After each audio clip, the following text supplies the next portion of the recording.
in an accident, one thing leads to another. Your injury leads to treatment. Treatment leads to hospital bills. Bills lead to debt. Debt leads to stress. The advocates can help relieve that stress. Having an advocate attorney on your side leads to faster resolutions, fair outcomes, and a peaceful recovery for you. You deserve an advocate. This is The Monty Show, the truth in sports talk streaming. When you want unbiased opinions about your favorite team without the spin, all you have to do is find The Monty Show, streaming live and available 24 hours a day, 7 days a week on YouTube. And now, here's Monty. Hey, The Monty Show live on Thursday, February 5th. Listen, I know that yesterday was National Big Daddy Magic Day, but today is day 5 of my birthday month. So just start hitting the tip jar now. Going to the Bahamas to play golf with Tiger Woods is very expensive, and everybody ain't able. Hold on. So what do you want? I mean, since BDM can ask us for everything and his mom, I mean, what would you like for your birthday from the comments section? I officially bought BDM his long sleeve red pornographic Josh Allen shirt. Oh, you did? Okay. Okay. So that purchase is complete. In fact, I guess I could try to get you guys a picture. Okay. Were you able to procure his address at all, or are we just he sent me. Dude, when it's something free for him and it's going to benefit him, you're goddamn right. He sends me his address like the second I asked for it. Oh, there was no hesitation. And oh wait, you're going to send me? I'm getting money or a free gift? Oh yeah, what do you need from me? Here it is right now. Right, like he was all about that. Which, listen, if you want to be somebody that is, no, I'm kidding. So I can't, of course, find the thing that I want to show you. But yeah, I bought him a red long sleeve sweatshirt. It's got Josh. Here it is right here. It's got Josh Allen's number and name on the back. So I guess I shouldn't be saying this because now he knows. Now he'll know what I got him. But this is the item. Were you happy with what you got him? Yeah, it is what it is. I couldn't. I mean, it was really expensive. I'm not gonna lie. It was far more money. What, $50 didn't cover it, dude? No, $50 did not. Hey, come on, bro. Did not, but Big Daddy Magic's famous on this show, and he is he's a celebrity. He deserves nothing but the finest linens and wools, right? And apparently that's what he got. So there you have it. Done. Shut up about the red long sleeve bills. I don't. You got your wish, dude. I don't want to hear it. Right? I mean, The Monty Show is always presented by the Advocates at theadvocates.com, the best injury attorneys in the business, 24/7, 365, and it won't cost you a dime. You never reach into your pocket to pay the Advocates. And I think that matters. So many people will say, well, I can't afford an attorney. Yes, you can. Yes, you can. And the Advocates understand that money's tight. The Advocates understand that at no time in this country have people felt more vulnerable, right? And they know that every penny matters in your household. And then when you get in an accident and maybe you can't work, you've got expenses coming out of your pocket. No. Turn all that over to the Advocates. Let them handle the claims process. Let them fight the insurance company. You get back to the best version of yourself, and you never reach into your pocket to pay the Advocates, because you don't pay the Advocates unless and until they win your case. Talk to an injury attorney live online, not a chat bot. Talk to an injury attorney live online, 24/7, 365 at theadvocates.com. So a brutal showing for BYU last night. They were dreadful against a pretty terrible Oklahoma State basketball team. And I think, there's a lot to unpack in this game. But I continue to ask you, seemingly every game now, because BYU used to win games, they don't any longer win games. AJ DeBanza has to come back to school. It is as simple as that. To me, AJ Dubbance's stock has plummeted in the draft rankings. You cannot watch this cat play, especially in big games. And then you go to somewhere like Stillwater where they're dreadful. They're not a good basketball team. And he's holding the ball and he is forcing the offense. And then what you see is he holds the ball, gives it up, gets it back, jump shot good. Instead of working the offense, giving it up because you know you're going to get it back, it just smacks of two things. One, what you've talked about, and that is that Kevin Young is just not a what's the right word? Fully functioning. He's not a ready college basketball coach. He's learning on the job as much as his players are. So as he coaches these games more and more and more, he's going to get better. But the Big 12 doesn't have time for Kevin Young to get better. And I think AJ Dubbanca being, and I'm trying not to be too harsh. Listen, I get it. AJ Dubbanca is a young kid. He is got a lot of pressure on his shoulders. I understand that. He's not ready for the NBA. If AJ Dubbanca goes to the NBA, he will not, at this point today, he wouldn't even get rotational minutes because he just is not. You can see that he is processing, right? His mind is buffering. The ball gets in his hands and it stops. He just slows down. And it's AJ Dubbanca is not ready for the NBA draft, Jake. Yeah, I mean, I think the to further hammer that point home, what was the point of bringing Kevin Young in to coach this team? Right? Like, what was the sales pitch? Oh, well, this guy's coming from the Suns. This guy's an NBA guy. We can build a pipeline to the league. That's going to allow us to get more talent. Wait, so hold on. So if your head coach was an NBA guy, a really good NBA guy, really good NBA assistant, and you're not able to run the system that he's trying to run, or maybe the game is too fast for you, that just further hammers home the point. I mean, you're not trying to run some iconic college system that is like, takes 3 to 5 business years to learn. Like, it's not you're not running the triangle here. Yeah, like this isn't Phil Jackson, dude. Like, let's make sure we're on the same page. Like, the cat can score. He puts up 36 and 7 last night. Like, I get it. The guy can score. But again, where were those 36 points against Kansas? Where was 36 points against Tech? Like, I struggle with the concept that this team had a ton of hype coming into the year, and I do think they are a solid team, but I think there is definitely levels to the game. And for my money, BYU to me is not anywhere near best team in the country, in my opinion. AJ is, yes, part of why that is, but also he's their best player. So I think that it's a really difficult position to be in if you're BYU, because your best player can give you 36 and 7 on any given night.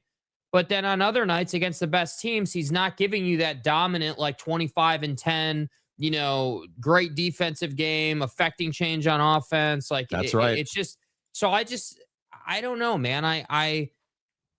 We've been talking about BYU basketball more. I see all the BYU fans getting pissy in the comments section after the show on the channel. It's like, but like, I don't know what else do you guys want to say about this team? I mean, it's very clear what plagues this team, which is it's too scheme heavy sometimes, and then other times it's too much of AJ just holding the ball. So there has to be this middle ground of like, hey, we're running offense, and then AJ opportunistically gets his, and that they just don't have that. And again, I almost feel foolish saying it. And I say it again and again, but he had on paper a really good might be his best statistical game of the year on paper. Yeah. Shot the ball well, shot free throws well. What do you have? 36 points. Their biggest issue is they got to stop with this zone defense. I mean, you're playing zone defense against a really mediocre Oklahoma State team that simply, if we're truth telling, Oklahoma State hasn't been able to score points. And they got absolutely just got their ass kicked by Iowa State. They had that 4-5 losses stretch to 2 to Iowa State, Baylor, TCU. I can't remember what the win was, squeezed in the middle of the Kansas. Or no, K-State. Oak State beat K-State. Mm-hmm.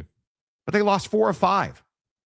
And you roll into this game in Stillwater, it's not a difficult building to play in. It's not loud. It's not intimidating. And we're going to talk about the fans in a minute. It's none of that. And you absolutely shit yourself. That's as much as that's the only thing. Looking at these numbers, BYU was dreadful last night. And AJ, and again, I know BYU fan, please do not throw your decaffeinated beverages at me. I totally, it was should happen.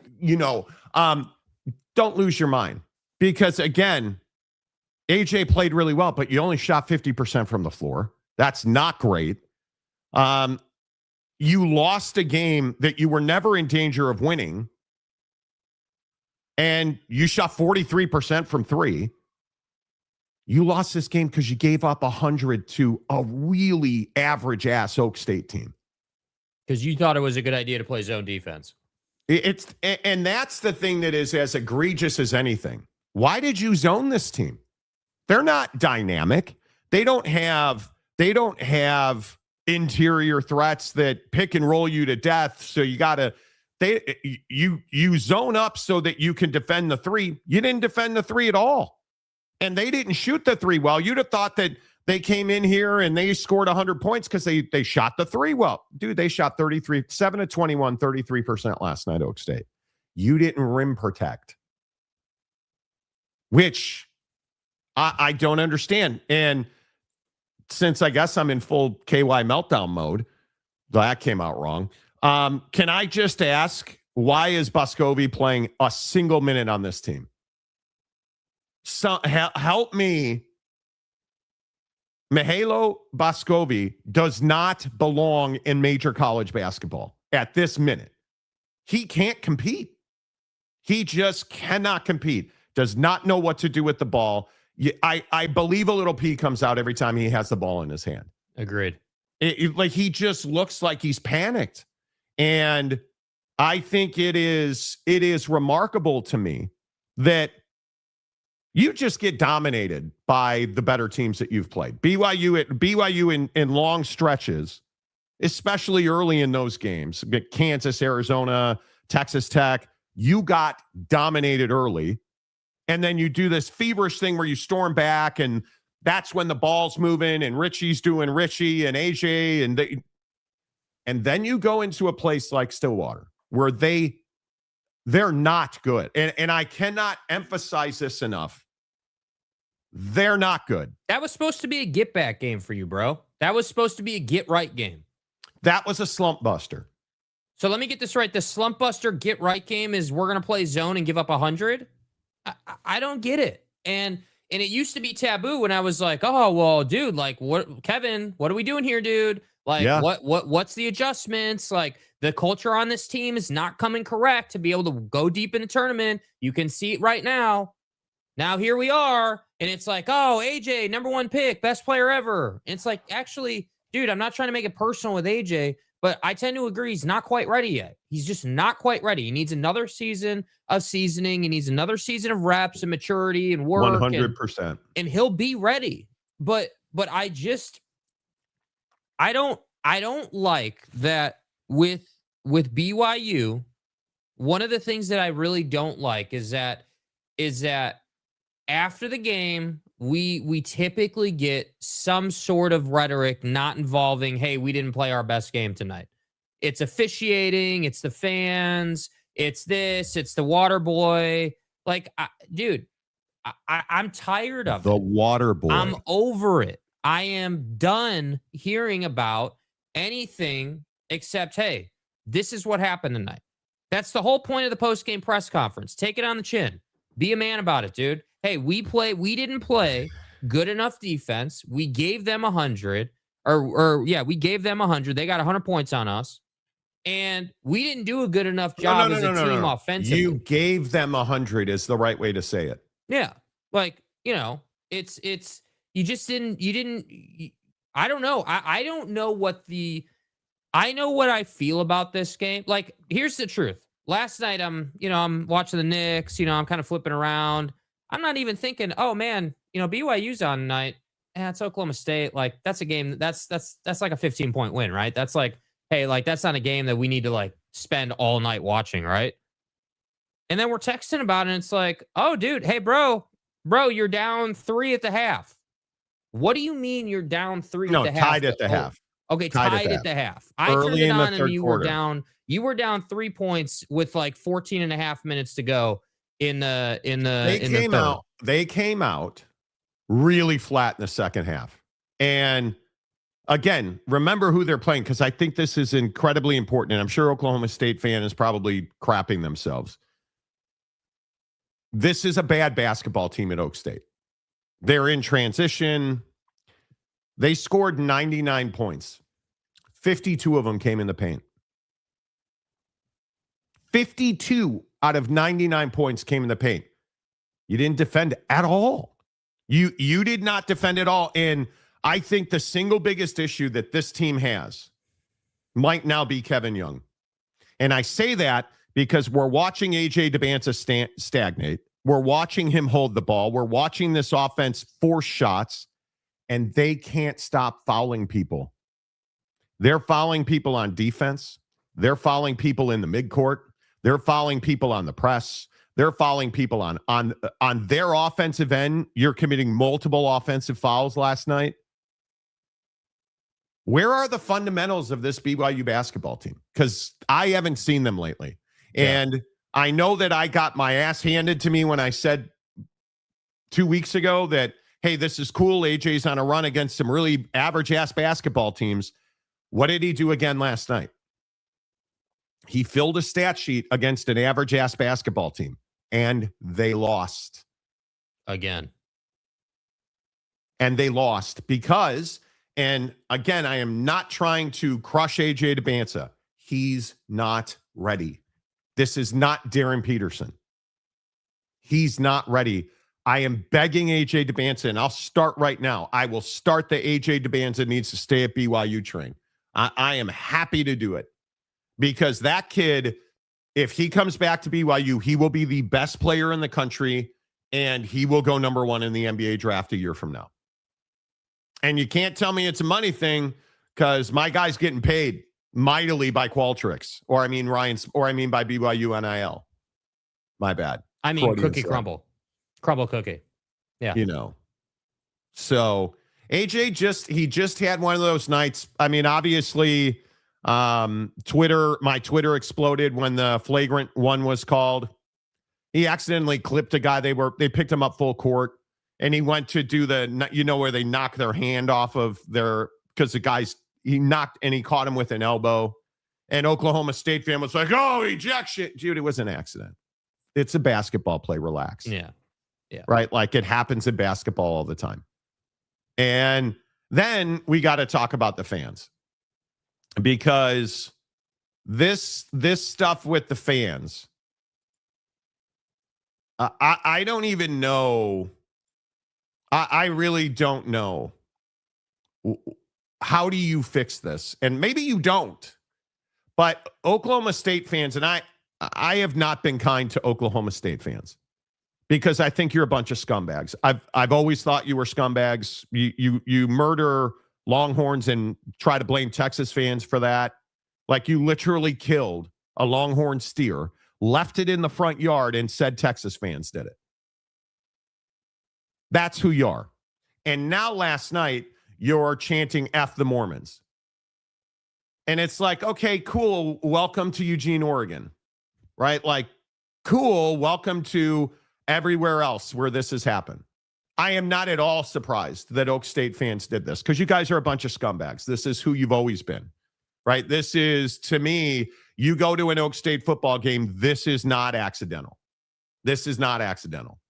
I think that Oklahoma State fan has always, and are there 99% of Oklahoma State fans that are good folks? Yes. But who do we always talk about? It's what I say about Utah fans. You're the vocal minority. You're a bunch of scumbags. Yep. And I think that's what you're getting. And you begin to understand that this season is quickly getting away from BYU. And then you get into this F the Mormons thing last night. And I wish I was surprised. I'm going to do it. Just there was some F the Mormons chants tonight by the student section that I heard. And, you know, it's a great win for Oklahoma State University. Their fans should be proud. But it would be great if you know, some class was warranted, you know, in there as well. You know, I got 4 small kids at home. You know, I'm a Mormon. When I go home, they're going to ask me about it. Same way they asked me about it last year at Arizona. There's just too much hate in the world to be saying stuff like that. We got enough problems in our world without going at people's religion and beliefs and like whether it's in vogue or not. And we don't even have our whole teams. We only have probably 4 or 5 guys who are even Mormon on the team. I understand what we represent, but even for a guy like AJ, you know, like that stuff is unwarranted. And like I said, man, like, you know, I try to talk to our guys about being examples in the world. Like we can use basketball to really just bring people together and not tear people apart. It's something we talk about a lot. And it's just disappointing. So I hope someone prints that. I hope it's in bold on someone's publication, and just try to maybe together as a society we can just help the world kind of move forward and not divide each other and with hate and things that's really nonsensical. Thank you. Damn. That's what you need to do. Yeah. I mean, I think it is. You see the drag that this is taking on Kevin Young. mm-hmm. This is a very difficult situation for him. And I'll go back to the bite we played the other day where he talked about, what did he say? He because Kevin listened, or excuse me, KY listens to the show because, you know, brother, he pretty much quoted Jake word for word. You know, we're trying to simplify, you know, take a less is more approach, allow our guys to maybe make a little bit more plays, tilting on aggression and less on so scheme heavy. I think that's something that probably has put our group in mud a little bit. So that's an area we're trying to focus on. And then you also have to get, and I wouldn't say the quality of the opponent. Every team you play is good. So I think where it's been, you know, there's like in the NBA, and this is no disrespect to any team or player that we've played, but in the NBA, there's a website called Second Spectrum that's like the analytic website on steroids, and there's like a shot luck metric in there. And we would be on the very wrong end of that spectrum right now. I feel like every guy who is not a great shooter or having a struggle has really teed off on us, so that's something that we're adjusting. And that reared its ugly head last night. And then you put the fan chanting, and this was a very bad night for BYU basketball. And I think it is, we got to stop with this kind of thing. It drives me crazy, and I know it's utopic, and, oh, Monty, they're just kids. Well, they're scumbags. That's what they are. Yeah, I mean, look, they're think scumbags. Yeah, I obviously agree that chanting F the Mormons is inappropriate and should never be done. But yeah, let's stop being utopic, right? Like, let's be honest. Like, this is something that BYU deals with across all athletics, not just basketball or football. You know, it happens to, you know, female athletes at BYU, happens to male athletes, happens to a different sport. I mean, nobody cares what sport you're playing. You're going to hear it. And the thing that, you know, I'll be honest, the thing that bothers me about this with Kevin is I appreciate he addressed it and I appreciate he talked about it. But I think that at some point, like, you know, you just took the opportunity to talk about that and then you walked off and you were upset. And I understand you just lost. Because the Oklahoma State media doesn't deserve to talk to AJ DeBansa and Kevin Young. Honest to God, if that's how you're going to conduct yourself and you are going to attack people based on their faith, it's what Oklahoma State has been. Mm-hmm. And their fan base has always been like that. And it's really unfortunate that And I think Oklahoma State, as the years go on here, they're moving in the right direction. They're a lack of talent basketball team. And BYU should have won that game by 15 points. Only they didn't. And I think we're starting to see what this incarnation of BYU basketball is. And this F the Mormon thing is not funny. It's not cool. It's none of that. Yeah. It is none of that. The real awkward guy, Monty wants us to like and subscribe. Yes, I do. And you did that 16 months ago. Thank you very much, real awkward guy. Appreciate you. Angry Phil Venzer, a member for 23 months. Hello, Las Vegas. Yeah, man. How about Gonzaga going down last night to Portland State? I like Gonzaga. Gonzaga. Like, what happened? Gonzaga. Wild. Like, see, that's a game where is anybody, what is Gonzaga now? I think I was looking this morning, 22-2. I'm not worried about Gonzaga. Gonzaga. I'm not worried about Gonzaga. BYU went to Stillwater and lost to a sub 500 team who beat them and is still sub 500 in the conference. Here I am. I'd be worried about that. And if BYU was like Notre Dame, we don't have a men's basketball program at Notre Dame. I believe they eliminated it in 1973. And I don't believe we've had a team since then. Oh, listen, I mean, part of the issue is that the prolific, drinking that goes on in the athletics at Oklahoma State has made it so that, all of the stairs that they had to run kind of eliminated some of those line items, some of those sports that they were offering. So, that's really the unfortunate part. But yeah, I think that it'll be really interesting to see where BYU winds up, because that version of BYU, that's not going to cut it. That's not tournament quality basketball. And I'm not saying that they're getting bounced out of the tournament. I'm not saying they're going to miss the tournament. I'm not saying that at all. But what I am definitively saying is you could have put yourself in a much better position in the tournament, certainly. And I just think if you play 500 basketball as you wind it down this month, we'll see you next year. I'm waiting for the game where AJ gives you 30 and you win by 25 points. That's what I'm waiting for. Well, the problem is you can't play Utah every night. Yeah. You can't play Utah. But you can play Oklahoma State every night, right? You would love to, wouldn't you? Yeah. I mean, that's the problem. I think we've, you're not wrong about Utah, but I think now with this team, we're past that. We're like, yeah, you can't play Utah every night, but when you play Utah Oklahoma State or any other ass team in this conference, like it's not beyond you to lose that game now. And that's the struggle. Yeah. Yeah. Is what it is, right? Oh, look, TCU James is here. Oak State isn't a good team, but they scored 99 on BYU. Okay. Dude, do you really want to get torched on this, bro? Do you really, really want to push this and get torched on this? First of all, I'm going to guess as a TCU fan, clearly you don't know anything about Oklahoma State basketball. Clearly. BYU gave up 52 points in the paint last night. Oh, they scored 99. Learn basketball and then we can talk. And if I were you as a TCU fan, I probably wouldn't be talking much about Oak State. Yeah, why are you talking about Oak State? Anthony Roy scored 30 last night. He's the real deal. Okay. Well, why do you care? What does that mean? He's the real deal. Well, I don't know what that means because to my point, he scores 30 points against a terrible defense at BYU. They said on the broadcast last night he had like 25 against Utah. Terrible defense. You do you, James. You do you. Bosco hate? No, I love Robbie Bosco. He's amazing. Doug O'Reilly.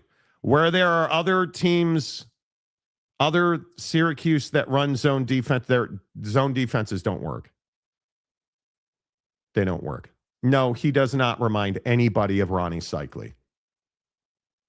Do you just say stuff without any backing?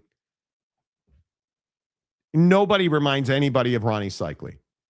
You're out of your mind. Who the fuck is that guy? And whoever you heard say that Fala is like Ronnie Cycli, they're wrong too. because you didn't pull Ronnie Cycli off the top of your head.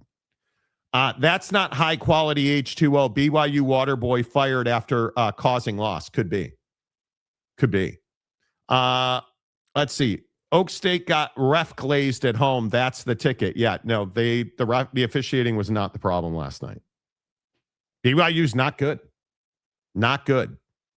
Yeah, they pretty much the problem for BYU is they can't stop you. They play zone because they're not a good 3-point line team defensively. But you also are not rim protecting at all. You're not rim protecting at all. It was wild how easy the layups were last night for Oak State. DeBansa elbowed. It's Dybansa, D-Y-B-A-N-T-S-A. Yeah, who the hell is Diabansa? I don't know who Diabansa is. Elbowed one dude in the face. It's a basketball play. You really think he intentionally elbowed that guy in the face? TCU fans are so weird. They are fouling people in the post-game press conference. They are. They absolutely are. It's BDM's responsibility. He had the choice of AJ doing well or getting his Josh Allen jersey for his birthday. We all know what he chose. He did. Yes, he did. Schwinger, can we talk about how bad Notre Dame's basketball? Oh, dude, we're terrible. We keeping the book right now. We ass. I literally just said 3 minutes ago, I don't believe Notre Dame has a men's basketball team. I have to check, but I'm pretty sure that men's basketball is not offered at Notre Dame. Could be wrong. Should have went with a Smith instead of a Young. There you go. What? Dude, that's so good. That's so. Do you understand how many white basketball coach stereotype that you're playing on with this comment right here? Should have gone with a Smith instead of a Young. Okay, are you referencing Ryan Smith or which Smith are we talking about in this instance? Because I get confused. Like, come on, dude. Come on. It's fine. Fundamentals and discipline are key, and BYU and KY need to start focusing on it. It's too late, dude. It's February 5th. Yeah. What do you mean? Like, you're not wrong. It's February 5th. But how are we in a place where we're talking about fundamentals and discipline? Dude, this team should be playing its best basketball right now, dude. You should be in your prime, like knocking it down. Oh and my you're not. God. Randy Riding. Maybe the BYU Cookie Man can buy them a Oh, well, Monty, there's a pink truck outside. It says something about some cookie brand, and there's a bunch of, D1 5-star All-American level defenders in that truck. Maybe they can go and talk to those guys. Bro, Cookie, that is so funny. I think it is. That's amazing to me. Yeah, that's amazing to me. That that's fine. The cookie. TCU James. Monty is sore because Oak State beat Notre Dame in the Fiesta Bowl. What the fuck does that have to do with anything? Dude, what are Bro, you talking what about? side of the bed did you wake up on today? What are you talking about? We have heard the anti-Mormon chants, anti-Catholic chants. Are there any teams that are Jewish-based or Scientology-based that get chants against them? Well, Tom Cruise's AAU team. I don't know if Tom's got an A. I could be wrong. Doug O'Reilly, that's where we are in today's sports fans. If you're a rival fan, you show disrespect. All of this is disgusting. It's terrible. It is really, really terrible. And I'm not surprised at Oak State. I'm not at all. Their fan base largely, and again, Because it's garbage. 99% of Oak State fans are great. The 1% you hear from are a bunch of scumbags. And it's routine. Like you get in our comment section on a regular basis. It's Oak State James going on about how great Zane Flores is going to win the Heisman Trophy, Monty. Oh, Josh Ford is the best thing we've ever seen in Oklahoma State football, Monty. My God. By the way, Gundy is never going to get fired. He's the best coach ever. Man. Ever in the history of sports, of any sport. I mean, even though he endorses DUI and being a complete fool behind the wheel, We're just going to run stairs. Yeah, Ollie's just going to run stairs. You know what? Let's see. Who are these guys you were referencing here? One sec. Why don't we have Roy and Miller and Curry run some stairs the next time they lose, James? Maybe that'll make the team a little bit better. Okay, maybe that'll be the solution. Come on, bro. Why can't you admit Roy, Miller, and Curry are good players? You know nothing. If your argument is they're good players, dude, they're sub 500 in the Big 12, which is in a significantly down year. They're not good. They're not good. And go look. See, the problem is, and James in particular does this, he's a box score guy. And then he'll read something or hear from somebody about how the Philistines prepared the Gatorade. And so the towels were perfectly folded and creased. And it's because the Philistines use a different kind of steamer on the towels. It's called a Cleveland steamer. And so then he'll roll in here and he'll be like, oh, man, load that we've seen. Dude, the Cleveland steamer, that's why they won the game last night. It's like, dude, you can sit here and try to say that Roy and Miller and Curry are good players. BYU is dreadful last night. Why can't I'm not the guy? I'm not a fan, so I don't have to sit here and shine Oak State. Bro, do you think it's good for us to rip BYU and like get into some argument with you about Oak State, dude? Do you think I'm looking forward to in like 5 hours all the BYU fans who finally decided to get out of bed after that ass performance last night coming to the channel? I mean, like, oh, you guys hate BYU. This is a Utah channel. Like, you guys lack all credibility. Stick to sport. Like, dude, I don't have to care if you know anybody likes or dislikes the take. The take is you played zone defense and gave up 100 points against a team that's been ass in the Big 12 all year long. Against a team that, here, let me remind you, lost to TCU, lost to Baylor. Let's see, who else did you lose to? Oklahoma. Like, bro, you didn't have a great showing against Tech. Like, not that I expect you to beat Tech, but, losing by 22 points to Tech, like, bro, you're not a good team right now. And what you should be saying, here's the problem for you, James. What you should be saying is the coach who's in year one in your program has won everywhere he's been, right? He's been successful everywhere he's been. You have that's a good hire, and you're going to be good next year. But what's the truth? Buddy needs a portal season and a cycle to build the team, and then you will be better. But instead, you want to talk to us about Roy and Miller and Curry and all these also-rans who are on your roster, doing the best that they can do.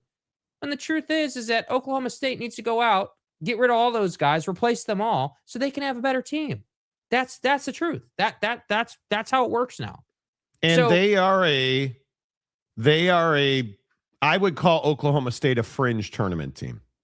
Yeah. I would put them bottom 20. If you're looking at, I know it's 60, it used to be 64 teams, but 871 team brackets. If I had to go with like the Ken Palm, or I would guess in the Ken Palm, they're somewhere in the 50s or 60s. BYU's top 20, I think they're 18th in the Ken Palm.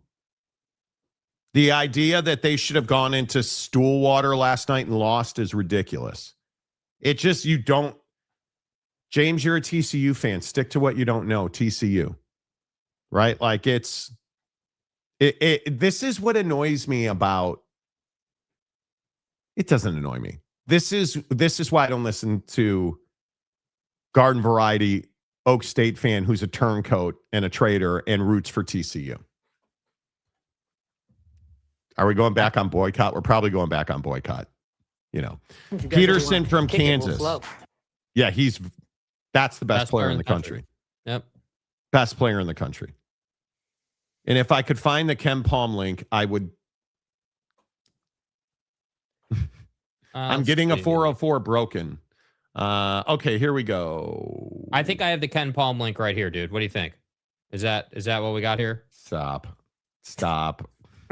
No, that's James. That's James with the head coach at Oak State. Right. BYU is 18th.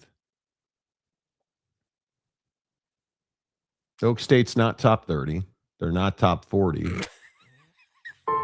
They're not top. They're 50 fucking fourth. Like, oh man, Monty, they're winning the whole thing. Go back to bed. Bro. They're 54th in the Ken Palm. You are in here dying on the Oak State Hill and they're 54th? You're not even top 30, brother. Like what? So they're a fringe bubble team. They're not even a bubble team. They're not even a bubble team. Like, look,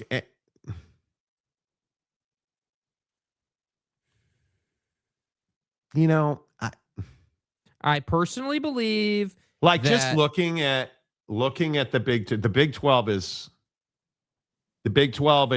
I think who's in the NCAA tournament, who's in from the Big 12? Arizona, Kansas. I think BYU's a lock. Houston's a lock. Iowa State's a lock.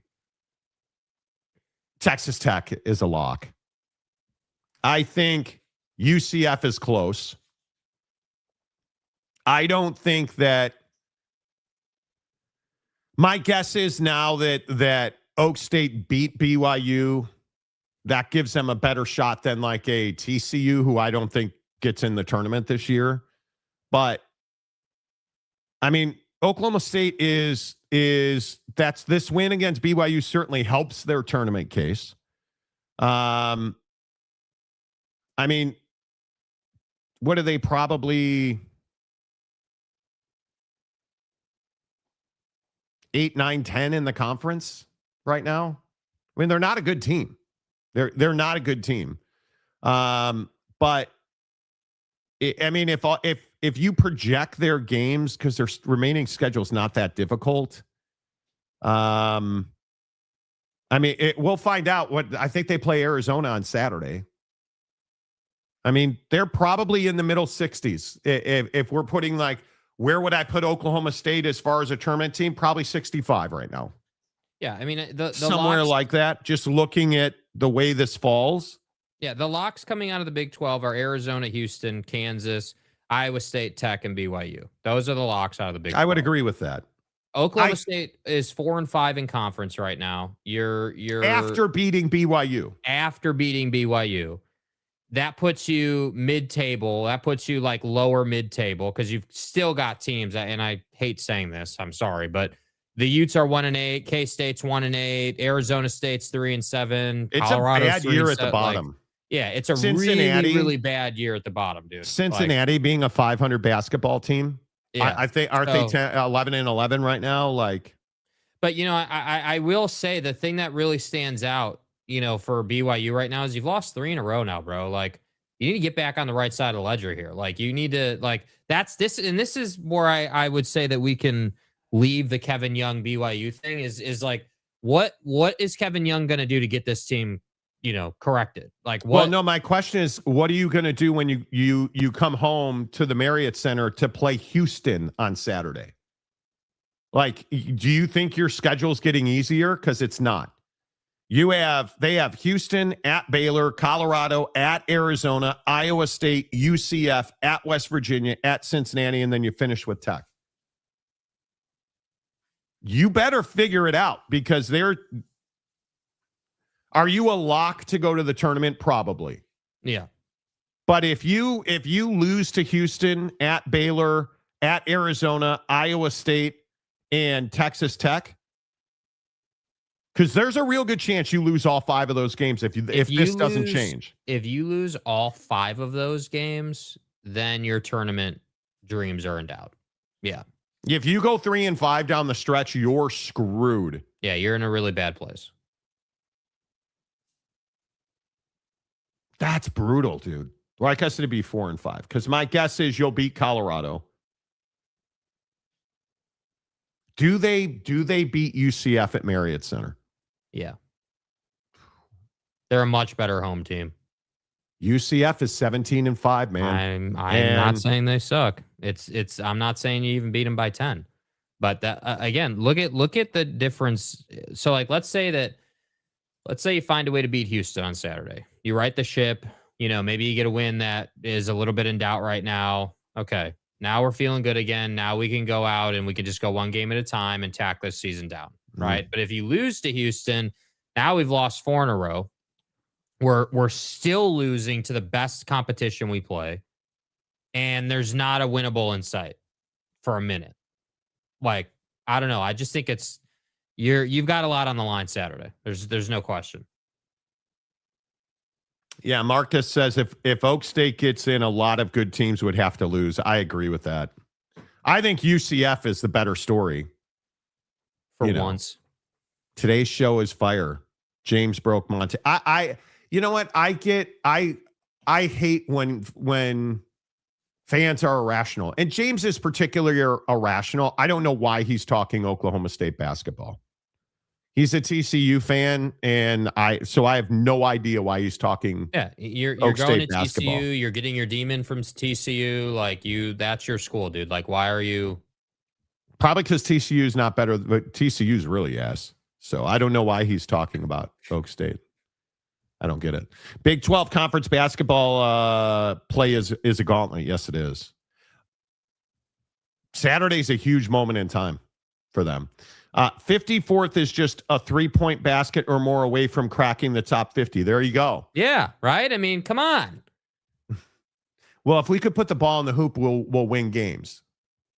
That's what I always love when coaches say that. Well, if we could score the ball, we'd win games. Listen, the name of the game is we put the ball in the hoop more than the other team.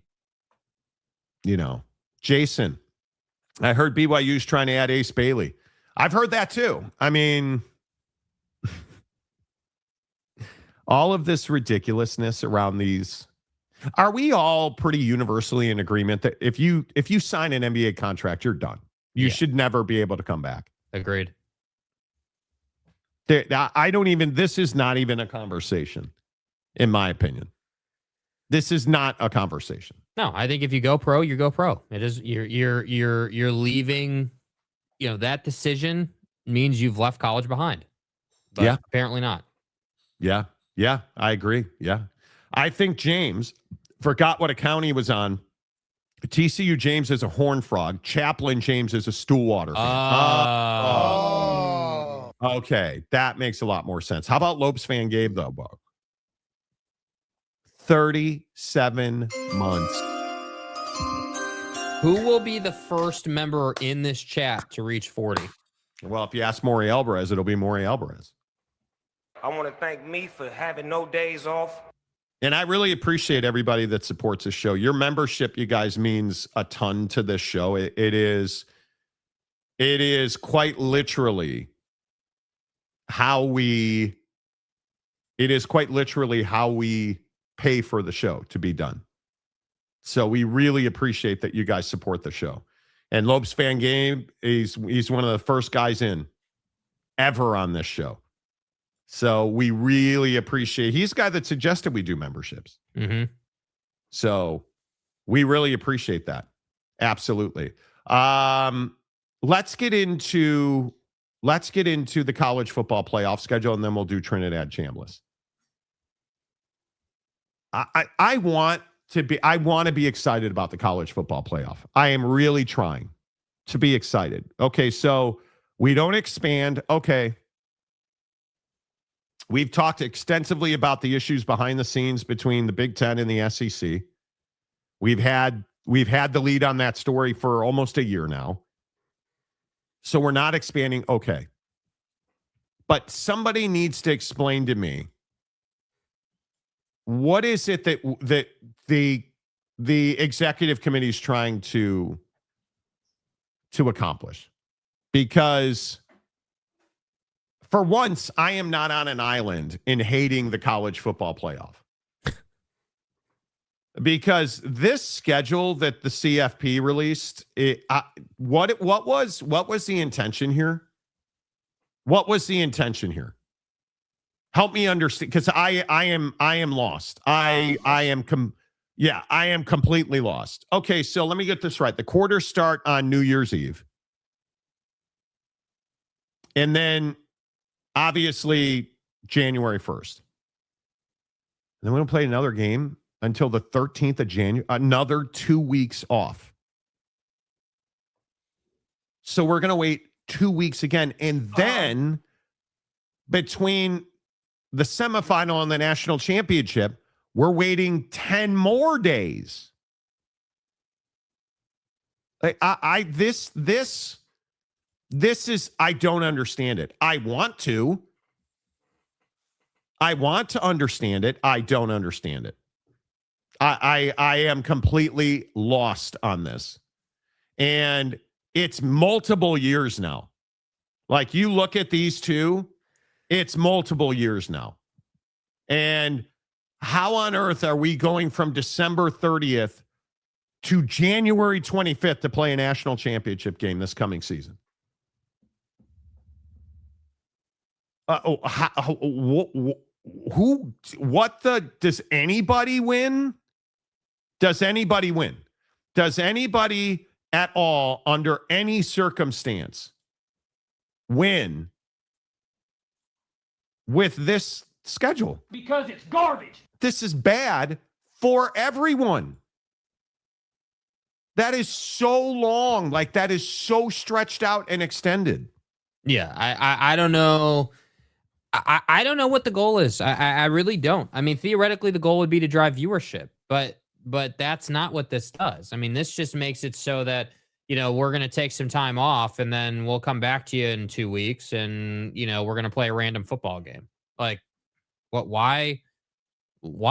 Well, like, in the why is the NFL. That's the why, because you don't want to compete, or you don't want to have conflicts, or you got to get over that. But it's the truth, dude. I'm not getting over anything, bro. Not That's you. why they're I doing mean, it. Like, college football has to get over that. They gotta get with Roger Goodell, and they need to hammer this out. Like, it needs to be smoothed out. There needs to be synergy between the two leagues, and there needs to be, like, again, this is the Pro Bowl thing, right? Why are you doing the Pro Bowl on a random Tuesday? I would love to understand what these you know old heads do in these meetings. It's like you walk into the boardroom and you're there to talk about the Tupperware party schedule, and you just happen to pull out the CFP schedule, and you're like, yeah, you know, gosh, you know, we're having a Tupperware party that Friday, so I think, yeah, why don't we push it to next weekend, dude? That would be better for us, dude. Monty, listen, this new glass Tupperware, Snapware stuff, yeah, that party is going to set us back. Take your wings, put them in the freezer for a week, and then we'll break out the lemon pepper in the Schlitz. Okay, so let's just, yeah, like, there's no good reason here for what you're doing. I don't get it. I'm not even like, I am not even the biggest college football fan, and it pisses me off that I gotta wait 2 weeks in between. Like, why? A week off? Okay. All right. You want to do the Super Bowl style? Give them a week off. All right, cool. One non-game week in between there to rest. All right, fine. Cool. But I'm just not, it's just silly. Yeah, I hate everything about this, and I think it grows fan frustration. And because, and if we're truth telling, this is because Notre Dame's going to win the national championship this year. That's why they're doing it. They're just trying to get more Catholics to come out of the churches and the pews and watch football games. It's a Catholic church. The churches and the pews that confessional, come out of the rectory. Stop hanging out with Oak State James in the rectory, right? And stuff. Miles and glory holes. You know. I don't know why do things have to be so difficult in our world, bro? Why does it have to be so hard? So you agree this is too long? Like, what? I agree that this. So yes, of course, it's too long. Yes, of course, absolutely. But secondly to that, and in my opinion, more importantly, why are you making this clunkier? Why are you taking the current system and just essentially pushing it back? Like, You know what No I mean? idea. Like, you got together, and this is you sent me this last night, and obviously I heard about it, and I'm like sitting here thinking about it, like, what's my take on this? Like, how does this make me feel? And I'm just sitting here and I'm like, you guys legitimately got together in a boardroom or on a Zoom call or whatever. You had your little meeting, and this right here was the best you could come up with. You couldn't come up with like, hey, listen, like we got to push it back, but it's going to be a lot smoother, right? Like, we're not going to have that big dead window. We're not going to have. This allows them to maintain competitive balance and maximize the fan experience.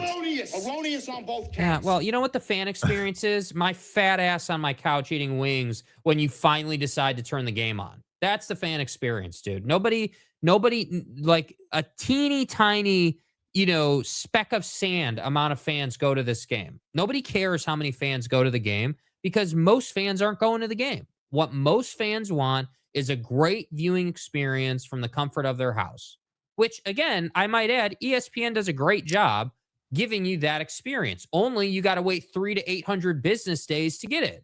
That's the problem, dude. Yeah. So, and don't even, let's not even mention the fact, and might be the most incredible part. There's no value put on the process the players and the staff go through. There's no value on like, hey, well, listen, like it's a huge problem in the CFP right now that we have teams that are getting that first round bye and they sit for like 2 weeks at a time and then they get bounced out of the CFP. And 1 year, we're not going to have the excuse that Dan Lanning's got to do a better job. 1 year, it's going to be Ohio State, or 1 year it's going to be Georgia or Bama. This year it was Ohio State. And we're going to be like, we got a problem here. We don't have our blue bloods, our horses going in a national championship game. We've got Google Me guy in Nowhereville, Indiana, who is by far not one of the biggest fan bases in college football. They had a great showing. Great job. You showed up to the game. Yeah, you have fans. But you are not, like Bama, Texas. Like, you're not that guy.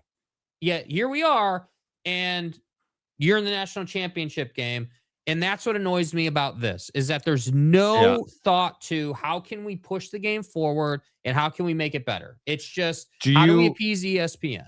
Do you agree with Muldoon? Oh, I don't think this is ESPN at all. Do you agree with Muldoon? The fact that they dropped the New Year's Eve game this year to avoid a crappy Thursday night NFL game is pretty embarrassing. Yeah, you are appeasing the NFL. Absolutely. That I agree with. I don't think there's any doubt that you're appeasing the NFL, but you look at this, it is. And again, I'll bring it back up. And I said it the day after the game was played. That Thursday, wasn't it? Yeah, that Thursday that the Ole Miss game was played. When we did the show Friday, I was not thinking that there was a college football game on tonight. I was not in that mode. I was in normal day mode, like normal routine. I'm not in because, again, for me to enjoy, and maybe this is a me problem, but for me to enjoy college football and really get into it, I need to not be thinking about like my dumb coworker or, this problem or that problem. Like, I don't need to be, those things need to be in the back burner till Monday for me to really enjoy college football. I need to be like, yes, I'm looking forward to this game. I got my food going. I got this. I got that's the kind of mindset I need to be in. And Thursday night just doesn't really allow people and myself to be in that zone to enjoy that game, even though it was a really good game, by the way. Yeah, I think that's very true. I just college athletics in general, they're broken. And I am telling you now, like this stuff, and this is why I tie this in. This stuff with Trinidad Chambliss, this is going to cause major ripple effects. There will be legislation. Plain and simple. There will be legislation. And I always tell you guys this, when lawmakers get involved in adjudicating sports, dude, it is a mistake. It's like an act of Congress. It is a mistake. And I think it's going to happen. Frankly, I don't see how it doesn't happen at this point, because you look at what Trinidad Chambliss is suing the NCAA now. Tom Mars, I believe, is his attorney. They're going to sue the NCAA. They're going to get an injunction. He's going to be able to practice and go to Ole Miss. And because the NCAA has no ability to win these lawsuits. Yeah.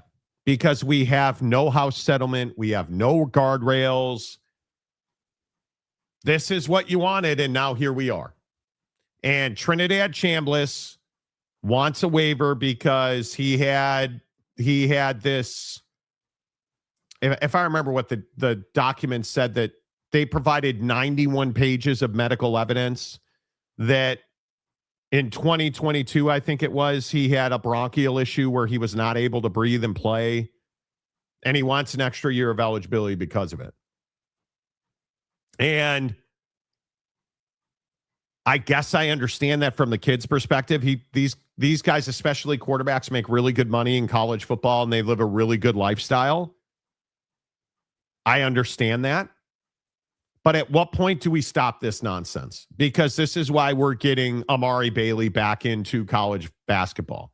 It's why we're getting all of this ridiculousness, like this Tim Tebow. Tim Tebow is returning to the Florida Gators. But he's got to earn the Gator head, right? We need to be on the same page that he's got to earn the Gator head in the script, and they haven't earned anything yet. Well, here's John Summerall and Tim Tebow in the tunnel when he found out Tebow was coming back. Are you good?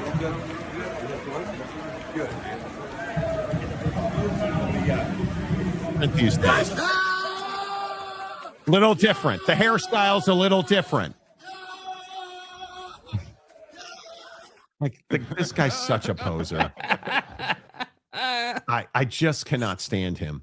But here's John Summerall talking about Tim Tebow. Do you think maybe it's a matter of time before that happens in football, where somebody who went pro comes back, and do you have to open yourself up to the possibility of that might happen and maybe create a space for that? I wasn't planning on sharing this today, but we're going to file a temporary restraining order and see if Tim Tebow can play short yardage and goal line, all right, quarterback. So I don't know what the hell is going on with all that.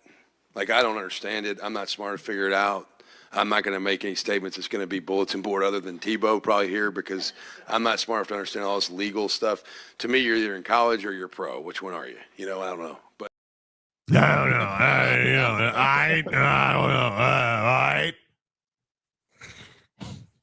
Shut up. Now, we have another clip from Summerall where he was messaging to Tim Tebow the ethics and the morals and standards of the Florida Gators football program.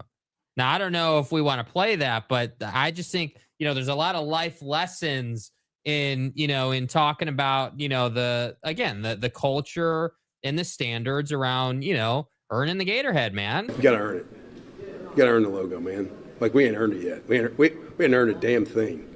Like, all we've got is our Except name. National We're going to put our championship. freaking name on it. Fuck today, you. Right? And so to wear the Florida Gator logo, to wear the Gators across your helmet and script, or to wear the Gator head, man. You got to cut your hair like this, right? Cut your hair like me, buddy.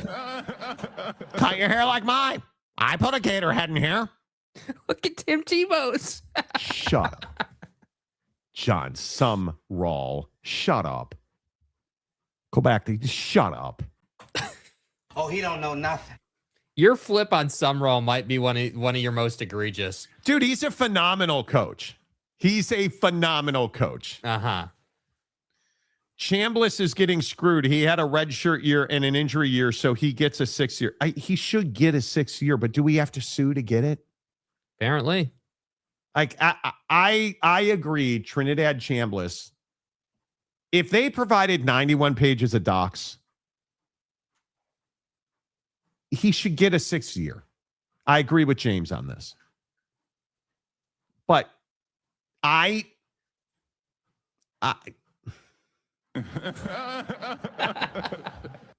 cannot stand Listen, maybe to get through the Trinidad Chambliss topic, you gotta play cockneck. Yeah, you gotta play cockneck, dude. You gotta have more veins popping out of your neck. No, I don't. Get through this drama. No, I don't. No, I don't. Well, should Trinidad Chambliss go back for? Should Trinidad Chambliss go back for a 6th year? Do you believe? Because I think the thing that we all forget in these cases, this case is that Trinidad Chambliss is a seed. Better is the key, man. That needs to be our word in here, better. We're not worried about just being the best. We got to get better every day. All right? So a better you makes a better CU. All right? See you. A better you makes a better see you. And don't forget about this every day you work out. They thought they buried us, but they didn't know we were seeds. You got me? So remember that every day. Remember that every day, all right? Look at this shaft. Should Trinidad Chambliss get another year? Yes. I think he should, and I think he is getting screwed. But I guess that's not my point. Yeah, I just think that I don't know why. I don't know why there's got to be so much fight about it. Why does the NCAA want to make an example out of Trinidad Chambliss? Like, it's not like this guy is bad for the game. I mean, he's one of the bigger names you've got in the sport right now. Why would you not want him another year? Which, again, is my biggest gripe with the NCAA a lot of times, is like, think about the sport. Think about the marketability. Think about, the system. Like, he's not asking for eligibility in year 10. He's asking for a 6th year, which happens all the time. But at what point do we run out of resources to do this? You have a guy, Calvin Sampson, last night saying that Houston athletics is broke.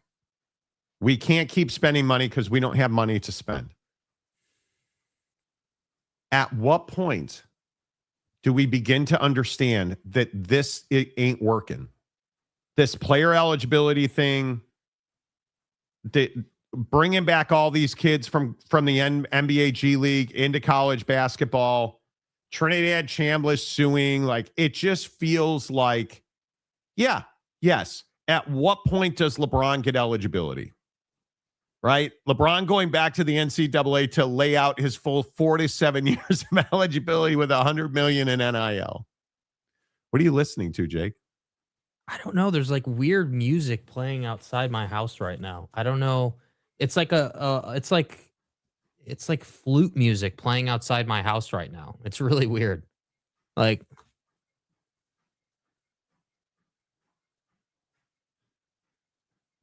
I don't know, bro. I don't know, man. I see this. I live in a weird place, bro. I'm not. I don't. This is why I don't leave the house, bro. You gonna be all right? I don't know, man. I need to. What do you mean flute music is playing outside the house? It literally is like flute music playing outside my house right now. Like, it's on a speaker outside. Turn it up. Let's hear it. Can't. Can you open a window? No, turn up your microphone. Can you open a window? We need to hear it. I don't think. I want to hear it. I wouldn't go outside, by the way. The fog is out there. I wouldn't be going outside. Right? Like, can you hear it? Stopped now. It'll come back. It was loud enough. It was loud enough that I could hear it through the headphones. Okay. It's weird. But what in the apocalypse are you talking about? Yeah, that's what I'm. That's why I was like kind of like weirded out. Like, I'm, like, yeah. BDM. Dick Hammer says BDM plays the flute. Bro. Dick Hammer. Well, you hear that flute music coming, bro. I think James is outside trying to serenade Jakey. Dude, like, it's weird, man. I love you. Yeah, it's I don't think you'll be able to hear it. It's on the front side of my house. Like, the room that I sit in is like kind of towards the back of my house. It is very clearly coming from the front side of my house, and I'm guessing that's coming from someone's car. Skin flute? No, not skin flute, dude. Macaque. Grow up. Jake is not afraid to leave his house because of violence and crime, but because Oregon is too weird. Dude, I'm telling you, man, the vibes here sometimes can be a little weird. Bro, I don't even. Yeah, my issues here in downtown Seattle are dudes on Fent. Yeah, fentanyl. Dude, it's brutal to look at that. Yeah. Maybe BDM is coming to collect his shirt. No, it's in the mail. I mailed it to his address. You don't need to come to Seattle to get it. Tampering 101. Yeah, please don't tamper with my life. 101. Tampering 201. That's strange. You got like the flute vibes out there. That's I don't know what that was, dude, but did you and we'll do it in nonsense. At least it ain't banjos. Yeah, we just did play Brokeback Buddy. Yeah. So maybe we conjured the apparently, dude. I don't know, man. That's weird, bro. It's Yeah. Is it carnival music with a carousel? Yeah, maybe it's booming from the forest down the street. Is Eugene, Oregon really that strange? It is. Yeah, it is. I mean, the again, and with all due respect to Oregon, the school campus is really nice. They did a great job, but everything outside of that is just a little different. Like, and when I say a little different, what I mean is that, like, what? Marcus says, Jake, take off the vest and see if the music stops. I'm not sure what that's a reference to. Maybe the vest is they like cute little boys in their vest, Jake. I'm gonna pass on that. I'm gonna pass on that whole seed narrative. But yeah, I mean, it's vest is catching strays and. Listen, it's a lot of like, imagine like, when it's Halloween and it's kind of got that spooky vibe. That's kind of what Eugene is like. There's a lot of that. Yeah, there's a lot of that in Eugene where it's like, it is very. If you can imagine the marine layer in SoCal, but like crank that thing up to like 800 with like full fog, full cloud cover. And that burns off every day at about 2:00. But you have this dynamic where it just is spooky season outside for a good long while. And by the way, Jake, you're home alone right now, aren't you? Open the door, you son of a bitch. Open the door. God, I am not opening the door at all. Jake, open the door. Oh yeah, crack that boy open. Take off the vest, boy. Too much. The laugh in the voice box is awesome. Jake is describing Silent Hill video game. I'm telling you, really that was are. really weird, dude. I'm not the guy that like typically hears music and stuff. That was weird, man. Yeah, usually the Monty Ghost hangs out over here. Like I literally am in this. I'm in the room that I do the show. My dog is sitting over here sleeping, totally unaffected by the music. That's the first thing I always look at. If I'm hearing something, okay, is it registering on the dog's radar or not? Okay. Because if it's not, if it's not on the dog dar, you are in deep trouble, bro. You are in deep trouble, bro. Oh my God. And the funny thing is, like, no.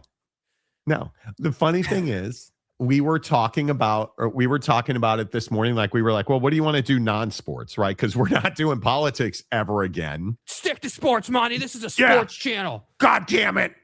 Stop crying like a little girl. We were talking in the pre-show meeting about, we were picking out what non-sports stories we want to do. And the non-sports story is, what happens when you die? Right? There's this new thing. There's this new story about all these testimonies about what happens when your earthly life ends. Yeah. My belief is nothing happens. I don't know what happens. I don't want to know. I hope I don't find out for 50 more years. But there's all these accounts about this lady was talking about how she had just given birth, and 3 days later she went into cardiac arrest on her front lawn. Yeah, there is the really interesting part of it is that women, after they give birth, experience a phenomenon where the heart tissue or the muscle tissue of their heart degrades and can degrade to a point where it causes, and they don't know why. That's the point though, is that they don't know why that happens. And so the lady goes on to talk about how she goes into cardiac arrest. The last thing she remembers is being put on the gurney. And that's basically where then it shifted. She talks about how she was walking, like she blacked out. When she, air quotes, woke up, she was being hand in hand guided through a tunnel. Yeah. She heard scripture about, walking through the valley of death. And like, she talked about how she heard scripture being spoken to her. And then she said, when I got to the end of the tunnel, I saw myself laying on the concrete being assisted by the EMT techs, the EMT folks, the emergency responders. So I don't know. I don't know what happens per se, and nobody does. But I am definitely not the guy who says nothing happens. I think that to me, it just goes against every logical concept that we can come up with. I just don't know what happens. Yeah, I was talking. Funny story. I went and hit golf balls last night. Yeah. And then I stopped at there's a Whole Foods right next to this golf facility. So I needed to get some probiotic. Dude, 6 bottles of probiotic, $32.99. Screw you. Anyway, the point is, I'm talking to the girl in the deli because I got some shaved deli. And she said to me, tell me something good happening in your life. She literally asked me that. Just said that out of the blue. Yeah, while she was shaving my meat. She was like, tell me something good in your life. Bro. That was cash. Come on. Look here, man. And so I told her, well, I got to make a charitable donation today that I felt really good about. Right? Like I donated some of the Amazon trucks that I sell on Amazon. I donated them to Seattle Children's Hospital. And she was telling me, well, I feel good because I said, what about you? She said, I quit my job and I am going to TCU for my demon. And she didn't say that. She said, I quit my job because I want to learn to be a sustainable farmer. And she was telling me all this other stuff she's doing. And she said, I don't know, it feels crazy. It's probably going to be miserable and I'll have to come back. And I said, there is no accidents. Mm-hmm. There are no accidents. And she said, well, are you a Christ follower is the word she used. And I said, no, I am universal. I don't believe in organized religion, but I have very much I believe in the universe. I believe in, hey, you put out good energy, you get good energy, but I have no idea what happens when you die. Yeah. I have no idea what happens when you die. And it is so fascinating to me. It just is. Well, I certainly hope that I don't hear flute music when I die. Bro, who said that about the clown? Yeah, this right here. Hero 75. If there's a clown outside holding a balloon, don't open the door. Stay inside. Right? Dilly. So what do you think happens when you die, Jake? Do you think you go to heaven or you go to some other? I don't think that it's I don't think that it's heaven in a traditional sense. I mean, I think that, that's just kind of like that always felt very utopic to me. Like, oh, you die and then you just get graduated into like the absolute perfect scenario that you've always wanted and everything is sunshine and flower. Like, it just always felt a little corny to me. But but you definitely, it resonates with you. Yeah. And in the comments section, what do you guys think? Do you guys believe in heaven? Do you think you go to heaven? Do you think, what do you guys think happens when you die? Because it clearly resonates with you. Yeah. This pregnant woman said, hey, I was watching, she was hovering over herself in the ambulance, watching them work on her. And then in an instant, she was in a tunnel by herself, but she was holding somebody's hand that was guiding her. And she said it was silent. It felt peaceful. Mm-hmm. And we've heard all the stories about, well, there's a bright light at the end of this tunnel and I don't know what happened. Yeah. What resonates with me, number one, is, and again, I know that this sounds like very Christian religion. It's not really how I feel about it. It just resonates with me. Like, it makes sense to me that if you're an axe murderer in real life, probably not going to have good things happen to you when you die, right? Like, to me, that just makes sense. If you're going to do wrong by people, wrong's going to come to you. Like, that just makes sense to me. So you believe there is something then? There is something. I think that I think that it is very shallow to think that, well, there's just nothing. The light just turns off. There's nothing. There's no next thing. It's hard for me to be like, yeah, dude, like I'm 1 in 400 million. I had 1 in 400 million odds to be sitting here doing the show, to be a human being, to live this life, to get to this moment. And you're telling me that that's just I just got lucky, and that just was out of convenience or whatever, that there was no rhyme or reason, there was nothing behind that. Like my life is a great example of this concept, right? Like, I have no shame in saying totally unplanned, right? Like, wasn't like, oh yeah, like this is what's going to happen. Like, I just popped up one day and now here we are, and we're doing this. So if when we die there's nothing, that just doesn't make a lot of sense to me, logically speaking. And so to me, it's like, all right, well, if you die, and when you die and you move on, then I do feel like there's probably hey, like, what was your life like? Were you good to people? Were you bad to people? Like, that kind of thing.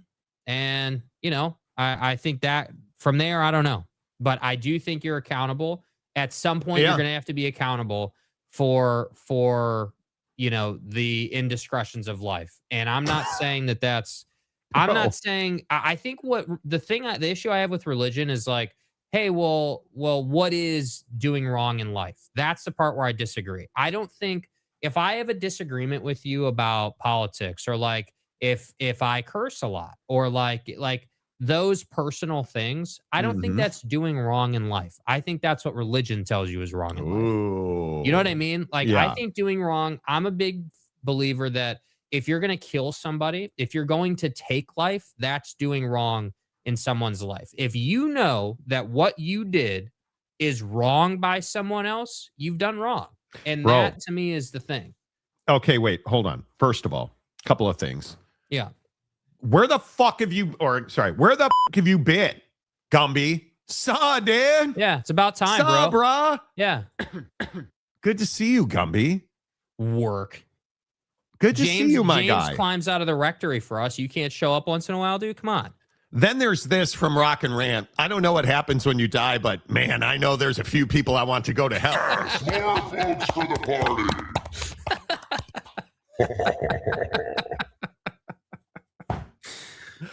But then there's Way Marcus. to live up to it, bro. Way to Listen live up to to the it. story from Marcus. Marcus says, in 1987, I had just had my license. Okay. And I got in the car. I was driving to a friend's house. And he said, in parentheses, you're going to love this. We were going to play Nintendo. And I ran a stop sign and got T-boned. The next thing I knew, I was floating over my car. And then the next thing I knew, I was being worked on in the emergency room. And then the next thing I knew, new line, I was floating in an ocean, feeling weightless and just enjoying the sunshine on my face. And then I woke up in the emergency room. Like, true story. So Marcus is saying when he almost died as a teenager in a car accident, he remembers floating in an ocean with sunshine on his face. Yeah. Is that being somewhere else? I don't know. That's where I don't know where to draw the line. Is that so fascinating to me. Yeah, just because we're using Marcus as an example, but is that Marcus's mind just dealing with what happened to him, or is that him, is that you exiting for a few days until is that your brain? Yeah. Is that your brain releasing endorphins to help you cope with the trauma?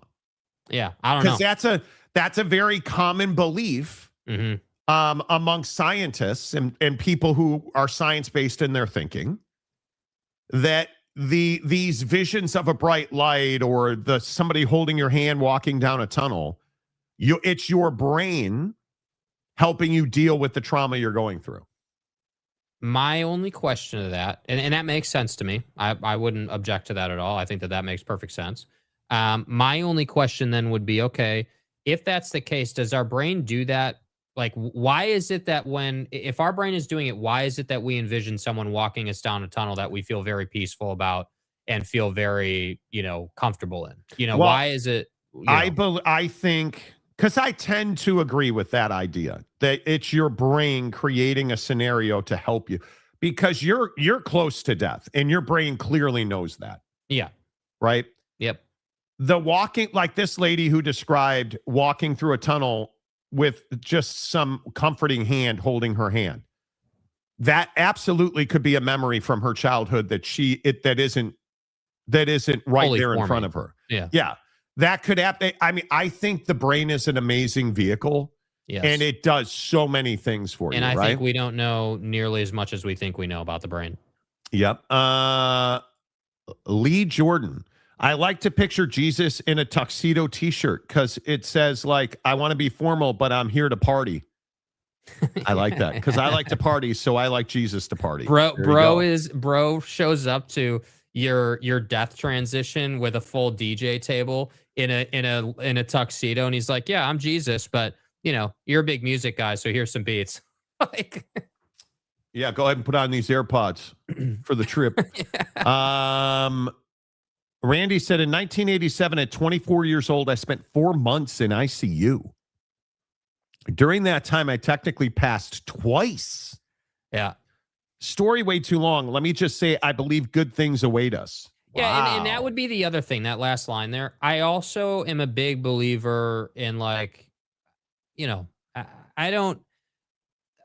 just think it's kind of a negative or, just a cynical view to be like, well, there's nothing after this. Like, I don't want to think of it that way, Like, well, I'm going to have to cross that bridge at some point, obviously, right? Like, I think, but I'm not going to spend my life sitting here being like, well, I'm not, there's nothing after this. And it's just, I just don't buy it. And that maybe is the thing.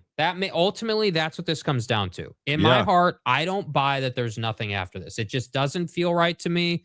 It doesn't make sense to me. I couldn't tell you why it doesn't make sense to me or why it doesn't feel right, but it doesn't. That's just not how it feels to me. Marcus is having an epiphany because he said, I never thought about the brain coping mechanism that you're describing. That very well could be it because I felt a certain calm. I was at ease. I can't say that when I was floating in the water looking and feeling at the sun that I knew I was dying. But what I do know is I felt calm and ease. Wow. Yeah, bro. I mean, excuse me. That's got to be crazy then to snap out of that and wake up in the emergency room. Yeah. I mean, I imagine. How does your brain work like that? I imagine that must feel, similar to waking up from a dream or waking up. I mean, y'all have had those really vivid dreams. I'm definitely someone who dreams a lot. I'm the guy that's got no problem getting to sleep, but once I get to sleep, it's showtime for the dream world. I dream almost every night, and it is. Yeah, I don't know. I do think it's fascinating. I think that what do I want it to be? Well, of course, I want it to be a thing where when you die, like there's another, realm or level or something. All of this because of the flautist outside your house. Yeah, bro. Well, I'm telling you, that's one of the weirdest things I've ever heard. I just FTR for James. I don't live in like a very busy place. Like the little community that I live in is right off of a 2-lane highway. And that 2-lane highway leaves Mankind headed back out towards head back east. So, there's not a lot that direction. So it's pretty quiet here usually. So to be hearing music at what was that, 6 a.m. now, that's a little weird. Yeah. James says, sorry, Rock and Rant, there's no hell. You're a Christian. What do you mean there's no hell? Yeah, well, there's going to be hell for you because you changed your affiliation to be a TCU fan. This is what I struggle with. This is why the heaven-hell thing is tough, because the Bible absolutely says hell is real. There is a literal and a theoretical, as my voice goes away, there's a literal and a theoretical hell in the Bible. So, yeah, I don't think I can... I've been waiting for you two to return to afternoons. When you go live, I'm halfway done at work, so it's kind of hard to join live. Oh, well, I appreciate you popping in here, dude. Yeah, I appreciate you, bro. We've missed you. Honestly, Gumby, we've missed you. If you're going to do this kind of show, can you at least do the last hour so I have so I've had time to get my coffee? Not really how it works, brother. Yeah, it's this show. I don't know what my voice is doing. This show is a stream of consciousness. Like when there's some dude playing a flute outside Jake's house, we're talking about it. You know. I think when you die, it's your soul, not your body, that goes either to heaven or hell. It's not about religion because each one is man-made. Yeah, I have no problem with people who believe in your God. I have no problem with that. I think it helps a lot of people cope. Yeah, and if that's where you are, that's great. I think there is a universal, like, I think that there's a universal right and wrong that we all live by. You know what I mean? Like, we all know, and there's a difference between knowing it and being willing to admit to it and cop to it. So, like, we all know, like, hey, if I lie about something, or if I, whatever situation or scenario you want to point to, whether you're going to defend yourself or not, or try to escape that wrong is one thing, but we all know the right and wrong. And I think that for me is where I tend to live. I tend to live in the, hey, is this right or is this wrong? And, do I genuinely feel like it's right or wrong, or am I biasing because I'm trying to defend myself, or what? You know what I mean? Yes. Like, there's that general kind of rule of law, if you will. And listen, I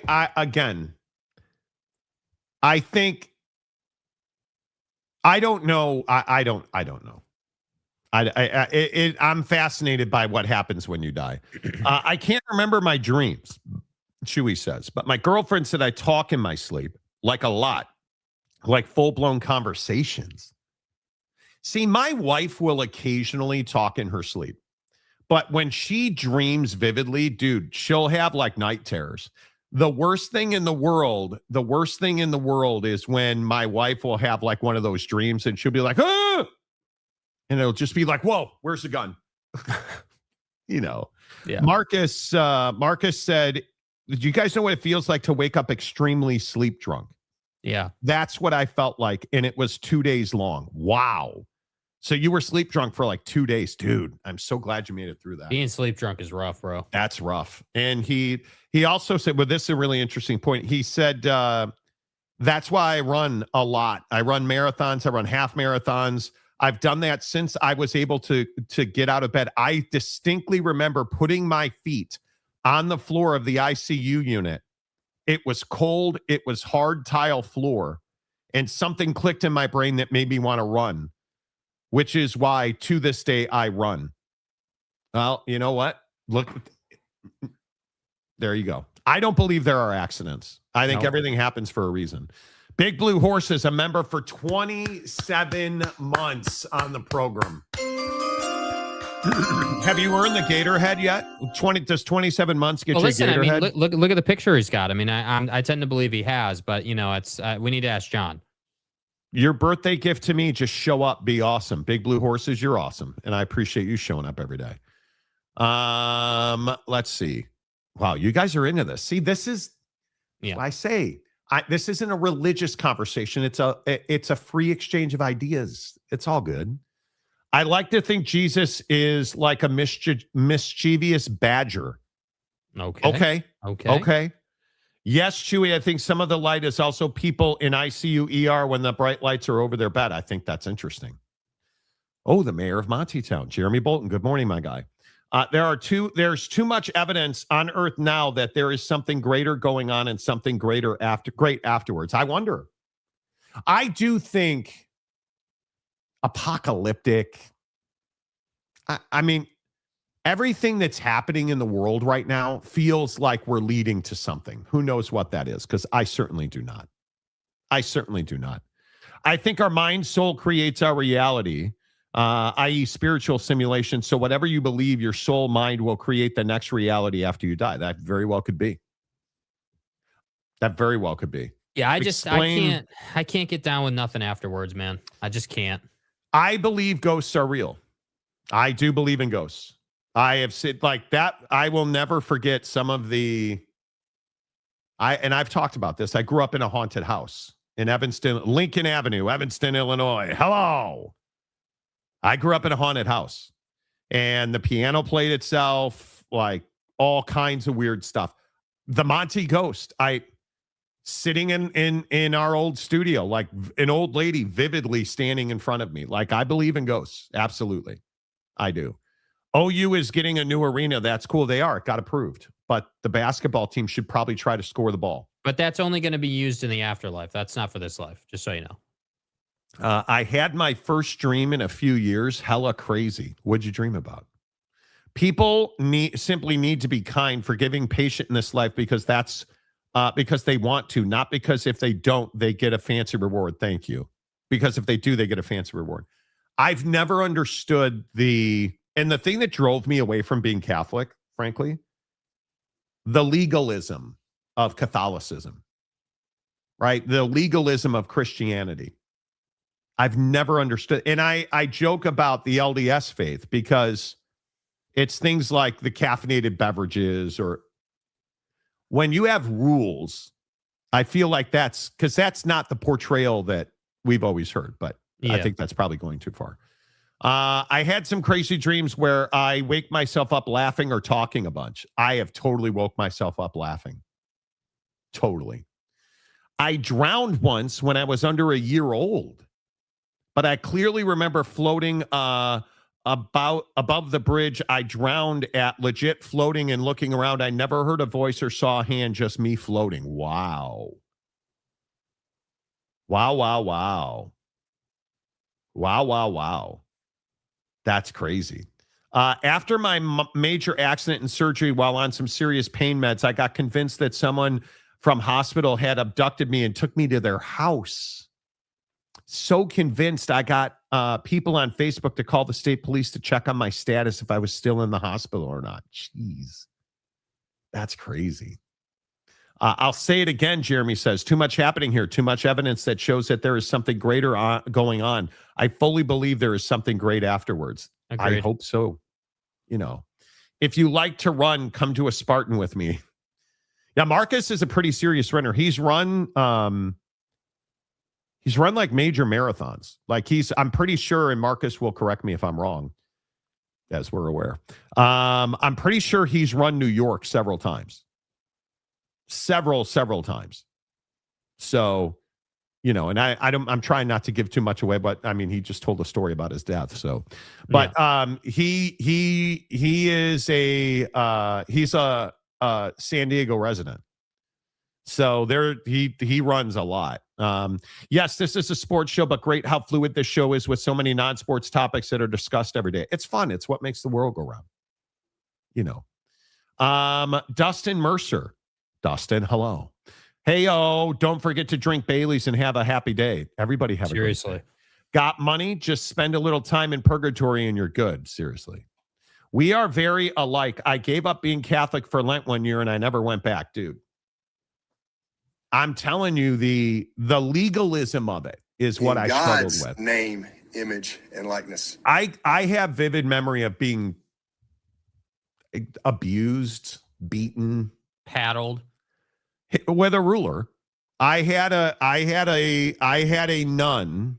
I went to, when I was an altar boy at this church, there was a lady that just, she was an asshole. Like, I'll drop that mother. If your feet were crossed in the pew, she would hit you with a ruler. Like, just stupid stuff like that. I'll never understand it.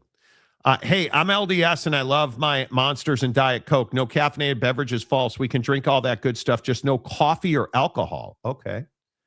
There you go. I'll send 2 young men over to teach you more. Right. Hey, let us in. We just want to hang out for a while. The best LDS story I have was our old house in Sandy. We literally had the stake president lived next door to us on the right. And we had a lady who was in the bishopric. And then across the street, the guy was in the bishopric. Every one of them was like, hey, why don't you come on over Tuesday night? We're having chicken dinner. Almost every week. And the guy next door was the stake president next door, remodeled his basement because he began housing missionaries in his basement. And we would hang out, and while I was doing my yard work, the missionaries that were at his house would, because I always did the yard work at night because I worked all day, And they would come home and we'd talk, and they would never talk to me about church, but we talked a lot about the Jazz. Like, just, this is fucking America. But they never got me. They never got me. They ain't gonna get me. I earned the gator head, all right? All right, fat. Jesus. If there's an afterworld, you're going to do your show there, right? Yes. And we'll never have internet problems. Used to have dreams where I was floating around and could see myself lying in bed. Bro, I have the flying dream all the time.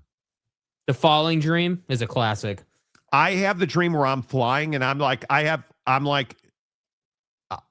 got to get over those power lines. But like, I can remember a dream sometime recently, weeks, I would think, where I was flying around a European country. It felt like, yeah, I was Aladdin. I got to get over those power lines, but that's an airplane. Like, I don't know what it means. Years later now, I saw the Insidious movie and was like, wow, I used to do that a lot as a kid, aka astral projection. There's some stuff, yeah. So no Baileys if you're LDS. Truth. Brandon Butler, I figure if you're just a good person, the rest will work itself up. I hope if there is a God, he has bigger fish to fry than what uniform I wear. Totally agree. Agreed. Totally agree. No Baileys, sad face, exactly. The atrocities of the Catholic, well, if there's a heaven, Brady better not get another 50 Super Bowl rings there too. Bill Belichick and Bob Kraft are not getting into heaven on the first ballot. They're in purgatory. Oh, that is awesome. It's a Hall of Fame joke. All right, let's reset. The Monty Show is always presented by the Advocates at theadvocates.com.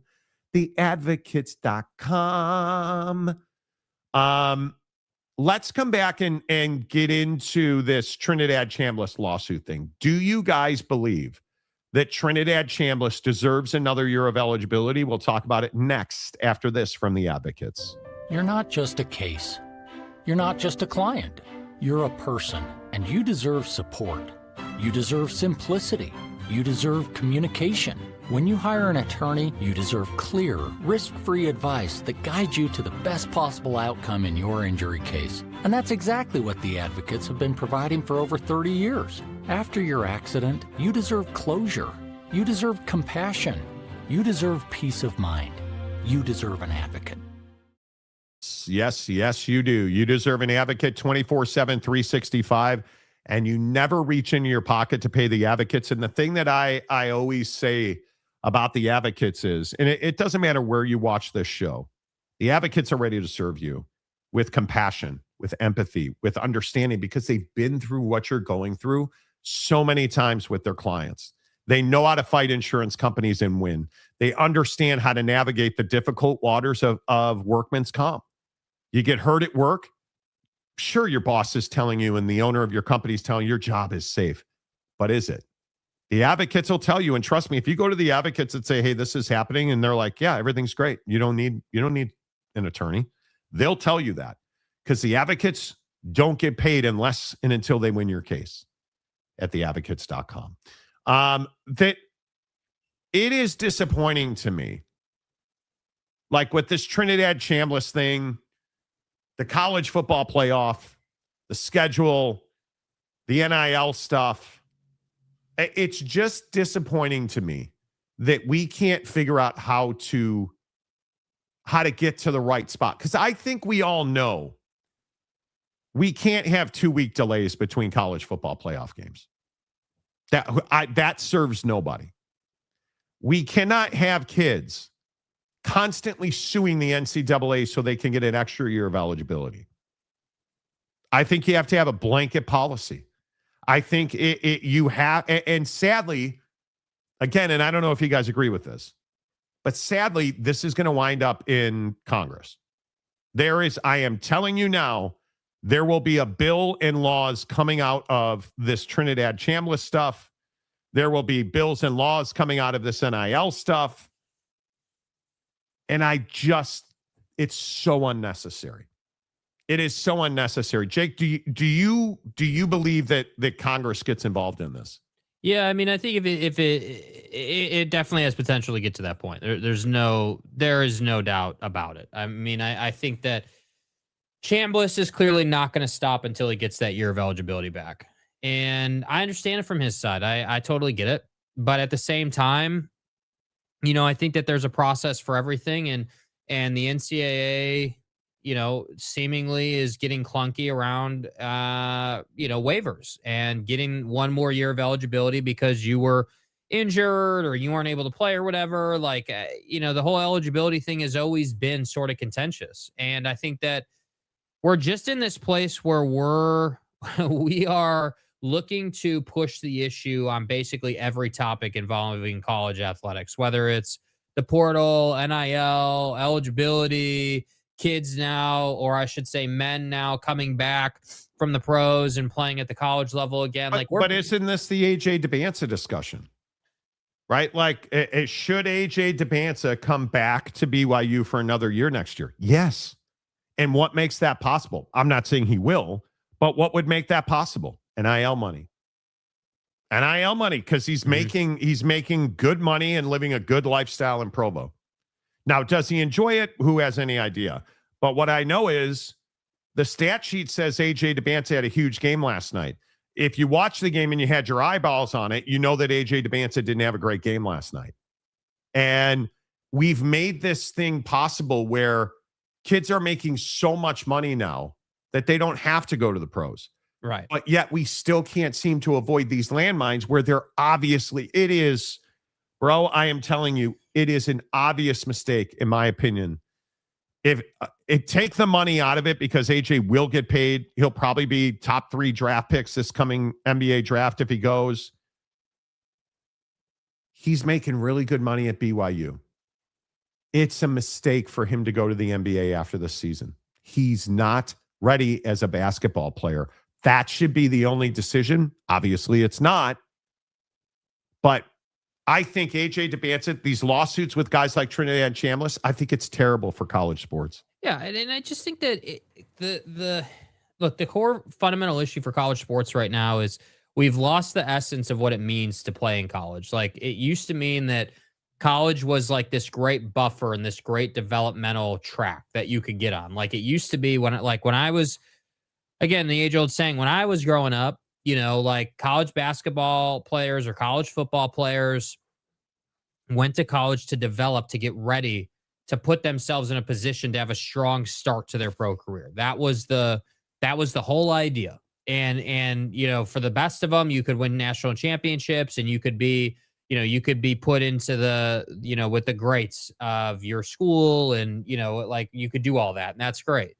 But I just think now we're in this time where, and I don't know how it really happened. It just kind of has evolved where everybody just wants what they want. And yes, if they get it, they're just going to burn the house down and pitch a fit and cry about it and moan about it and pay lawyers and just cause this huge to-do.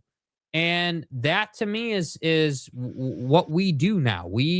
I didn't get what I wanted, whether it's illegal or not, or whether it goes against the grain or whether it's morally right or wrong. I'm going to sue to get it. And I'm going to force people's hand. And I don't know, man. I just think that we're living in a time that's rougher than it's been in a long time, dude. It's just not in a good place right now. And I'm not saying that Trinidad's even wrong. I actually agree with him on this particular case. I think he should get that 6-year. They provided more than enough evidence and documentation. I have no problem with it. And the guy's not like 27 years old or something. Like, it's not, he's still well within the range. So I don't know, man. I think that at some point the NCAA will go away. At some point there will be a new body that's created to smooth all this out. Yeah, it better be. It better be, because I think, and I know I'm probably over the top on AJ DeBanza. He will flame in the NBA if he goes to the NBA. He will flame. I just, Trinidad Chambliss deserves another year. I agree, based on the evidence. And if in fact they provided Again, if you're just tuning in, I said earlier, Ole Miss and Trinidad Chambliss provided 91 pages of medical evidence to the NCAA, and they still declined his appeal. That's tough. And we'll see. TCU fan James, who hates Oklahoma State basketball. Chambliss should get a 6-year. He had a redshirt year and an injury year. Right, but that's not. Maybe the networks are going further out to eventually end up with a CFP and Super Bowl the same weekend. I'm telling you, just go to a Super League. Whatever that looks like, however that happens. Get the top 80 college football teams and make a Super League. 80 teams that want to participate and want to spend the money, go and do it. Do it. You got to eliminate the G5, and I know that people get all upset when I say that. Eliminate the G5. Let the G5 have their own playoff system, make their own money, because you cannot continue to do this to your member institutions and their athletes. Everybody's losing money right now, period. This did not make people money. This did not make people money. Nope. Do you think it will take Super League scenario where they make their own rules concerning NIL and eligibility and other things? Yes. And the Big Ten... I think the Super League thing allows you to make rules that are universally accepted. That's the thing. Like, it allows you to have sort of a central governing body that can actually enforce rules and can make cut and dry decisions in a matter of days, not a matter of years. The Big Ten and the SEC got to get on the same page. You got to get on the same page because you are dividing college sports. Period. And we're the ones that are going to suffer from it. Those of us that are diehard fans, Notre Dame's never going to have a money problem, but you listen to what Calvin Sampson said last night. Houston is broke. They don't have the money to continue to attract top-tier talent. Houston is broke. How is the University of Houston in a massive metro market like Houston, Texas, broke?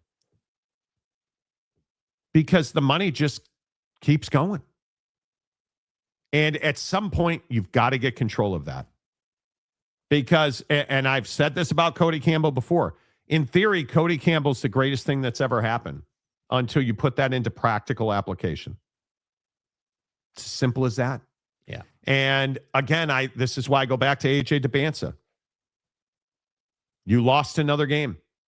And on paper, it looks like, hey, AJ played great. Trust me, I watched every bounce of that game. AJ DeBanza did not look good. He held the ball. Did he make shots? Yes. Hit jumpers, held the ball, did not look decisive, played a lot of hero basketball last night. AJ DeBanza needs to come back to BYU for another year. But my guess is, it's not my guess. I think it's almost an eventuality. Money will be the big determining factor. Inevitability. It's inevitable that money will make the decision for him. It's as simple as that. Joking aside, but Chambliss deserves another year. I agree. If anybody can explain why somebody like Trinidad didn't get an extra year, but somebody with an injury or other disease does, that would explain away why this keeps happening. Totally agree. But look at your situation with Darian Mensah. Like these contracts for NIL. Do we all think like the Darian Mensah, the Damon Williams situation? Bruh. The Damon Williams situation. Dude, you want to talk about getting taken to the woodshed on Twitter, dude.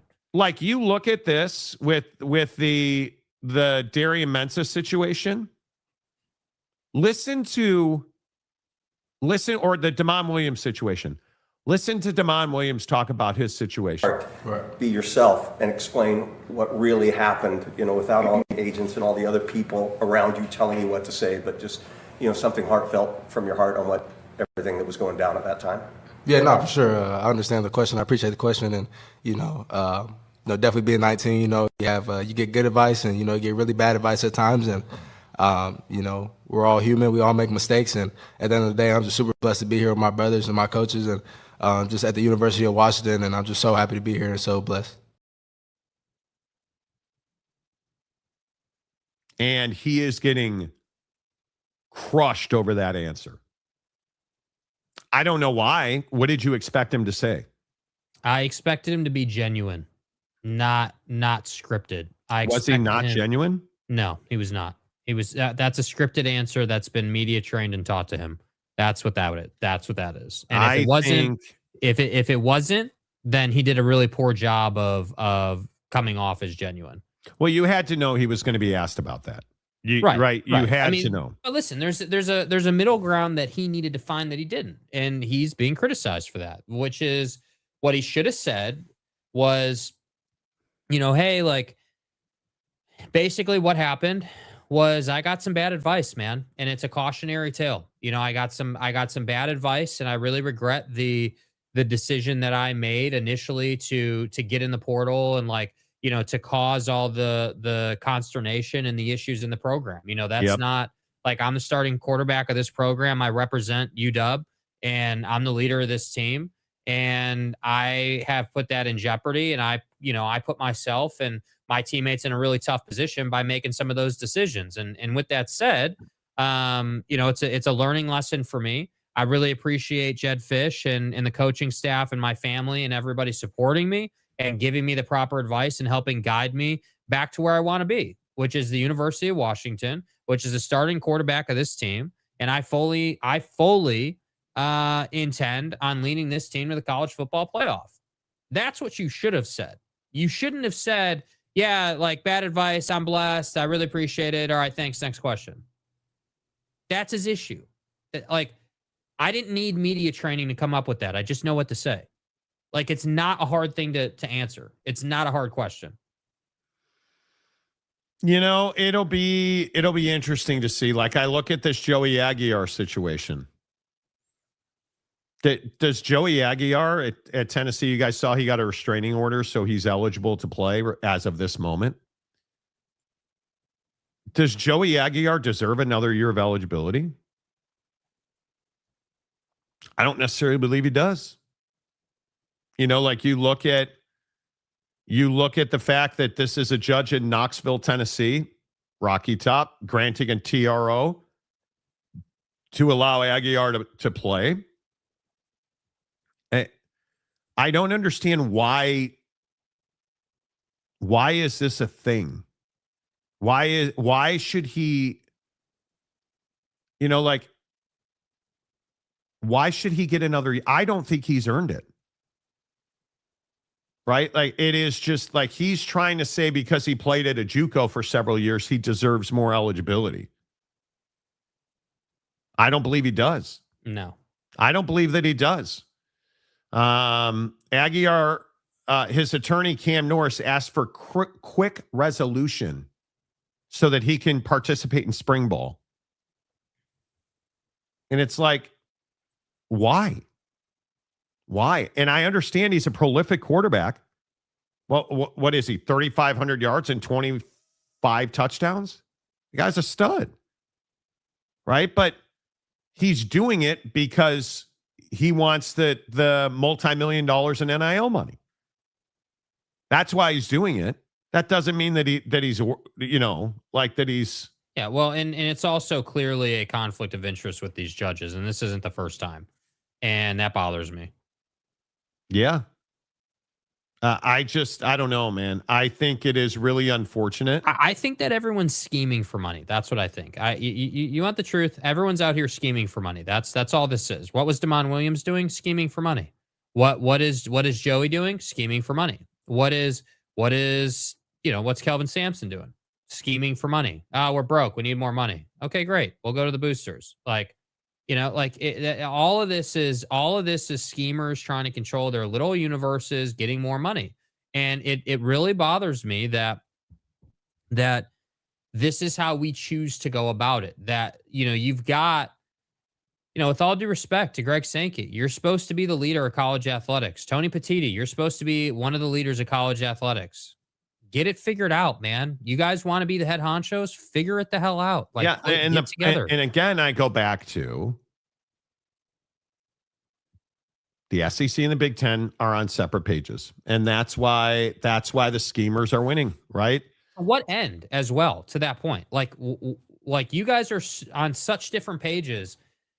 that you can't even get together on how many games to play in conference or like, auto bids. Like you guys, again, what did I just say? You're all scheming for money. That's it. And yeah, you're damn right. I am channeling my inner Heath Ledger Joker because that's what this is, dude. This is these people coming out. These people will eat the system, and that's what they're doing. And at some point, it's going to change. At some point, and I don't know if it's going to take congressional action, Oval Office action. If it's just letting it play out and suffering through it for the next 20 years. Like, I don't know what it's going to take. But one day, someone's going to come along and someone's going to light this whole thing on fire and say, look, we need to reinvent the entire thing. Like we need to come out of the woodshed, come out of the broom closet with the fact that we're putting together a super league. And this is what we'd like to see. We've gone around to all the different presidents and ADs and got all their opinions, and everyone is, mostly on board. We've got a majority of people who are down with this concept. Let's put it together. And that's, yes. Yeah. It just needs to happen. I really am tired of talking about, as I imagine you are too. I mean, it just gets so tired talking about money and like these injunctions and TROs. I mean, what is this? I'm over it. Ruined. It has ruined it's like the days of our lives of college football, bro. Again, Joey Aguiar. He played 2 years of JUCO football. He's out of eligibility. Nah, I'm going to sue. I don't like the rules. The rules are fine until they're applied to me. That's what this feels like. It's what it feels like. And yeah, you're fooling yourself if you don't think this is about money. Yeah. And college football has become a money game.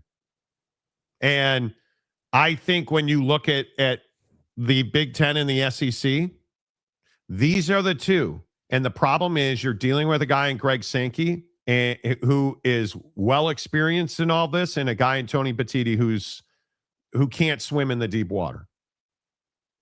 And I think that's the biggest issue. Single biggest issue. This is why college football needs one conference commissioner or union so there can be regulatory controls. The problem is you have 4 different conferences playing by 4 different rules. Totally agree. 100%. All right. Did the Utah Jazz win the NBA trade deadline, which is today? And the Chicago Bulls have already pissed me off. The Bulls have traded Ayo Dosunmu to the Minnesota Timberwolves. And I'm not surprised. The Bulls are the dregs of the NBA. They need somebody not to be, they need somebody to have their hand held in a tunnel. Okay. Right. But there were a lot of deals over the last couple of days. I mean, Jonathan Kuminga and Buddy Hield for Kristaps Porzingis is a big one. I mean, obviously now the Dubs are out of the chase for the freak, right? Golden State no longer chasing the Greek guy. I think the Jazz with the Jaren Jackson Jr. trade, I think they won the trade deadline at this point. Yeah, I mean, I really like the deal. I mean, as I said yesterday, I think that it's a good deal for them. I think that if we're talking about deals that have the most impact, I think the Anthony Davis, Mavericks deal, that one's definitely got some impact to it. But I think for the Jazz, I think that you've just gone from being a top 5 lottery team, most likely, to being a playoff, edge of the playoffs team next season, which, doesn't seem like a lot, but that's like what, 30 wins, 25, 30 wins that you now just picked up through that deal. So it's a great deal. I really do like the combination of Jaren Jackson Jr. with Keontae. I think that's got pick and roll, just like great pick and roll synergy. The way they play the game, the way they move, their energy, it's just perfectly set up for them to thrive in that. And then the size, having Jaren be the smallest of your 3 front court players is wild, right? Like he's 6'10" and he's the smallest guy you have up front with Lowry being 7'1" and Kessler being 7'2". So I just think it's a good deal. Now, where they go from here, That's the question. That's what we need to see. I mean, I think that's a team, depending on how they're playing, that could, potentially push a team to win one playoff series if they got the right matchup, depending on the matchup. But now we've reached the point where we can ask the question, okay, you made this deal. What is the goal the rest of the year? Because the goal is not to lose the rest of the year, in my opinion. I think the goal is to develop. And if you happen to lose, cool. Don't really think it's about winning and losing at this point. I think it's about developing this team, getting the synergy right so you can come correct in game 1 of next season and get off to the right start. Well, I don't know who doesn't want to come correctly, but my point is that I think you have a lot of opportunity to, if you're the Jazz, the world's your oyster at this point. What do you do with Walker Kessler? Yeah, what do you do with Walker Kessler? That's a big one. You need to extend him. Obviously, Walker's out for the year with this labrum issue. But if you can have Lowry at the 3, JJ at the 4, and Walker Kessler a rim running 5, that's going to be awfully difficult to compete with. And I think that you're going to have to figure that out because it's not going to be easy. I think I want to see them commit to Keontae. The Jazz commit to Keontae at a very high level. Go all in on developing him, right? Because Ace Bailey's a stud. I'm a big believer in Keontae George. But if you're not going to develop him and put money and time into him, he's not going to be your point guard of the future. So the Jazz have to lose next 28 games. We need to get a G. We did the beloved. Okay. Less weed in the morning, bro. Less weed in the morning. Lee Jensen. But Wow. Hold on. Let me come over here. Okay. Juicy. That's a requirement. Yeah. Right? The combo. Yeah. Look at all the old heads coming back into the chat. Let's go. Lee Jensen. And by the way, I like your picture with the money, given what we're talking about today. Very nice. Yeah, dude. The Jazz won this trade deadline. It's too bad that he found out he's going to have back spasms on the plane ride over. Yeah, it's really tough. Back is really broken. tough. If you're a Jazz fan, you do not want AJ or what does Big Daddy Magic call him? Devanza. Yeah. Devanza. I'm telling you, AJ Devanza is not ready to play in the NBA. No, you don't want him. Not right now. He needs to go back to BYU for another year. Right? Wake and bake is like Rick James and cocaine is a hell of a drug situation. Pretty much is. Cocaine is a hell of a drug. I think, am I the only one who thinks AJ Devanza needs to go back to BYU? Yeah, I mean, I think that he could use another year of development. There's no question about it. I don't think under any circumstance he will. I think he's going to the league one way or the other. But I agree. But I think he's he could definitely use development. But see, again, this is the conversation. I mean, if you're guys like AJ or you're Darren Peterson or any of these dudes in this class, you're looking at Cooper Flagg right now, and he's your North Star. You're looking at him and you're saying, hey, like that's who I want to be. That's the path I want to follow. I want to get as close to that trajectory as I can. Look at this, dude. The mayor of Monty Town, a member for 36 months. Hell yes. Heck yeah, the Jazz won. Next step, acquiring Caruso so he can contribute his 0.9 rebounds, 2.3 points, 6 turnovers, and 2 assists. Yeah. I mean, I wake up in the morning, I piss excellence. Bolton, you're amazing. The Jazz could draft AJ and hide him on the bench for a year or two in the G League. The Jazz tend to slow roll rookies they draft. I don't disagree with that. Yeah, but I don't know, man. I don't think that they could do that, but is that really the best play? I mean, should. Yeah, you could. Should you? I don't know that I'm convinced, bro. I mean, again, like I said, I'm a big fan of his build. I think, his size, the ground he can cover, the shots that he does try to create. He's clearly got a game and a skill set that will transfer to the league. I have no question about that.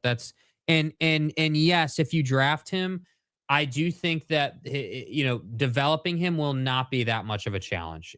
But my biggest concern with him is mentality. I am not a fan of the fact that he's this chill guy that didn't know much boy, about you the really state of hate Utah. that. It You really really bothers hate me. that. But here's why it bothers me, dude. I'm not saying it as a point of contention in the sense that he's a bad guy. That's not what I'm saying. He's a perfectly nice guy, I'm sure. It's not personal. But my point is that the way that manifests itself on a basketball floor when you're the best player on your college team versus when you're an NBA player as a 10th guy is very different. You draft him and he's getting 10 minutes a night and he's at the end of your bench and you're playing him, 8 of those 10 minutes are in garbage time. You're not going to see a lot of intensity out of him in that situation. That's not what he's going to do. And I agree. I don't think that for the Jazz, Keontae George and Ace Bailey need another dose of the AJ DeBanza vibe, in my opinion. I think what Keontae George and Ace Bailey need is those 3 guys up front and Walker Kessler, Lauri Markkanen, and Jaren Jackson Jr. to go out and beat wholesale ass inside the 3-point line so that they can operate outside. And if you're focused on that next year, you are going to be just fine. But if you draft AJ DeBanza and your whole world in the media revolves around him and his development and, oh man, what a story. You paid him to go to BYU and now he's at the Jazz. How many times can you do this over and over and over? Like, I don't want that for the Jazz. And maybe that's misplaced. Maybe I'm just too cynical about it, but I just think it would be a big distraction. I think with this trade, it's not necessary. You don't even need it. You don't. It's just not necessary. I think it is awfully difficult, and I'm just looking at numbers. I mean, he is super raw. He is super young, and I think it's going to be very difficult to. I mean, I would love to see him succeed, man, but I don't see that. I don't see that happening. AJ DeBanza, like looking at some of these highlights last night, AJ DeBanza holds the ball for 4-5 counts. And right now, I understand that he will develop, but when I say to you, how many of these guys that are development projects actually turn into stars? How many of them actually turn into stars? I mean, I think that Anthony Simons turned out well. I think that I cannot remember their names. The brothers that are playing in the league now. One is a Blazer, the other one's a Rocket, I believe. Mm-hmm. I can't remember their names. But those 2 turned out really good. The Thompson twins. Asur. Yeah.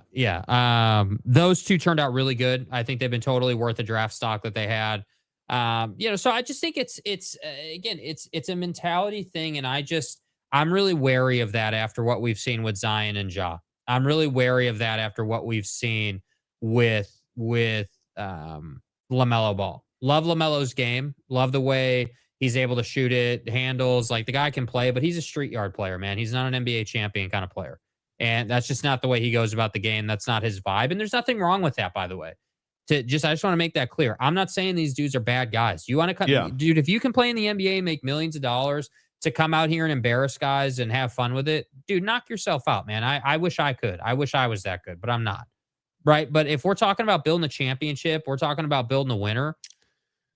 You can't have that on your team, dude. That's not how it works. Yeah, it's brutal, dude. It's brutal. I think that there's no way he goes back to college. And I am telling you, if AJ DeBanza goes to the NBA after this season, he will struggle. Yeah. He will struggle. It's just, it's going to be tough, dude. AJ is Charlie Sheen now. I don't know about all that. AJ is going to declare, but he needs to go back for one more year. If he goes to the NBA now, it'll look like on-the-job training. Yes, it will. Yes, it will. Why not follow the Chet and Simmons model and let him sit a year? Because listen, if you want to do that, hey, that's just an organizational decision. Listen, if you want to go that route, I guess, but how has Chet really worked out? I mean, I was big on Chet coming into the league. How has he really worked out? I mean, he's a secondary player on their team. He is not the face of your franchise. And isn't that what AJ is supposed to be? The face of a franchise. Yes. I mean, is that not what we were all sitting here hyping him up for coming out of high school? The face of a franchise. Yes. So I don't know. I just don't think he's lived up to that quite yet. I am telling you, it's a mistake. It is.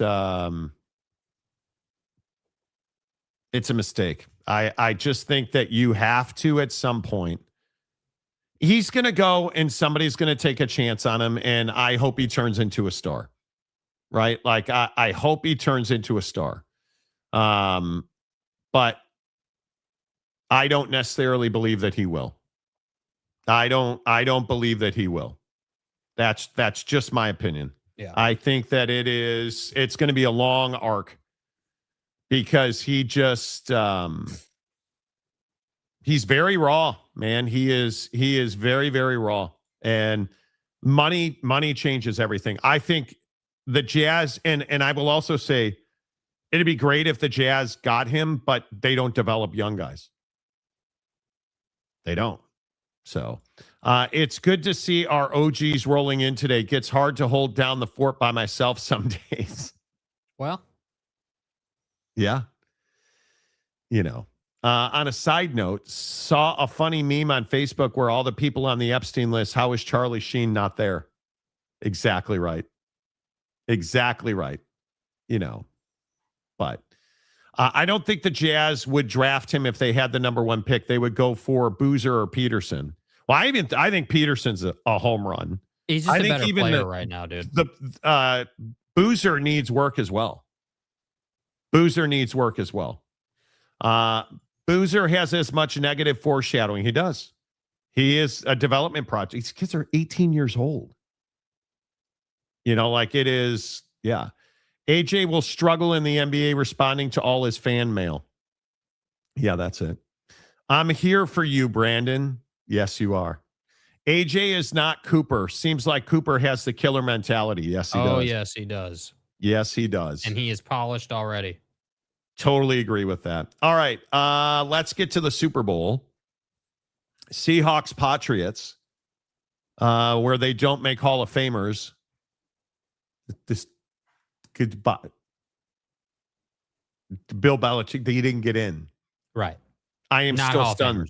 I am still stunned they didn't get in. I am still stunned. I don't see any way the Patriots win this game, Jake. I think the Seattle Seahawks are simply the better football team, and that's why I think the Seahawks are going to win the Super Bowl. Yeah, I mean, I'm on the other side of this one, dude. And I know it's not sexy or attractive, but I think that everyone's been hyping the Seahawks this whole time. They're a better team. Their defense, Sam Darnold, they're all and I think that it's a dangerous game to play with this Patriots team who was told for how long that, soft schedule, you guys aren't that guy, pal. You're not going to beat Denver. You're not going to be able to, come up clutch. And I think that one thing that we know about Vrabel is that that's kind of where he thrives, getting his team ready. He loves to be the underdog. He loves to be the guy that's discounted and hey, we're playing from behind. We're a 4.5-point dog. They don't think we can win this game. Us against the world type material. And I think that you're going to see a game plan out of this offense that takes advantage of what the Seahawks like to do defensively, which is, and you're going to see it all day long in this game. Hey, we're going to play 2 eye safeties. We are not going to load the box, and we are going to force you to check down most of the game. And then what you're going to see, if the Seahawks don't tackle well, which I would be surprised by, but if they were to not tackle well, that's when this game could go sideways. If they do what they always do, I think you're talking about a 27-24 kind of game here. No, I don't think either of these teams are breaking 30 points because they're both just too good defensively. But I like the Patriots to win this by 3 points. I think that they will win it by 3. I think it'll be 27-24. And I think they will get Sam to throw 1 pick in this game that will turn the tide of the game. Underdogs have won 4 of the past 5 Super Bowls outright. But how do you overlook the strength of schedule here? I think Seattle had the 4th hardest schedule in the NFL this year. They executed very well in those difficult games. The Patriots had the easiest schedule in the NFL by far. It was not close. Right. The Patriots had the 3rd easiest schedule of any team to ever make a Super Bowl. Only 11 teams in Super Bowl history had a harder path than the Seahawks. Those teams were 8-3 in the Super Bowl. Yeah. That's what I'm saying. Everything on paper says the Seahawks should win this game. I'm in complete agreement on that. I think that Sam's had a great year. It would be, listen, and if he's able to get this Super Bowl, I would be elated for him with his story and just like the bouncing around and the track he was on versus what happened once he finally got to San Francisco and then Minnesota and then obviously now here in Seattle. Like, you know, I would be elated for him. This is a Super Bowl for me that I don't have a huge dog in the fight.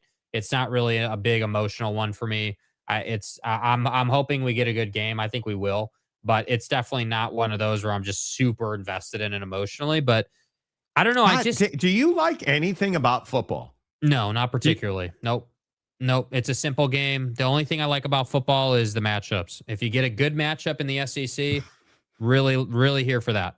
But, you know. All right, everybody. Jake has just come out and announced he fucking hates football. I'm going to go outside. I'm going to answer the door for the flute music now. And, you know, Monty's taking an application for fill-ins. So, you know, if you guys want to come in and, you know, tell us all why football is an incredible game and better than everything else, you know. Look at Delaric in 31-24 Seahawks. Nightmare Seahawks.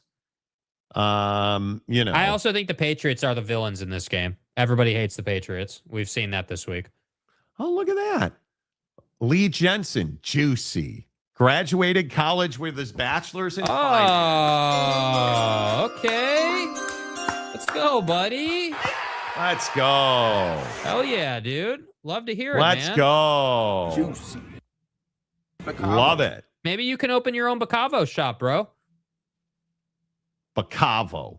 Yeah. Bacavo. You know, That's a requirement. what?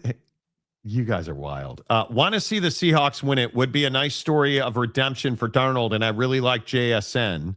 He's going to be the Steve Largent wide receiver great for the Seahawks. Okay. Monty and BDM in the morning starting Monday. Jake's out. Yeah, right. Joseph, or wait, the T comes first.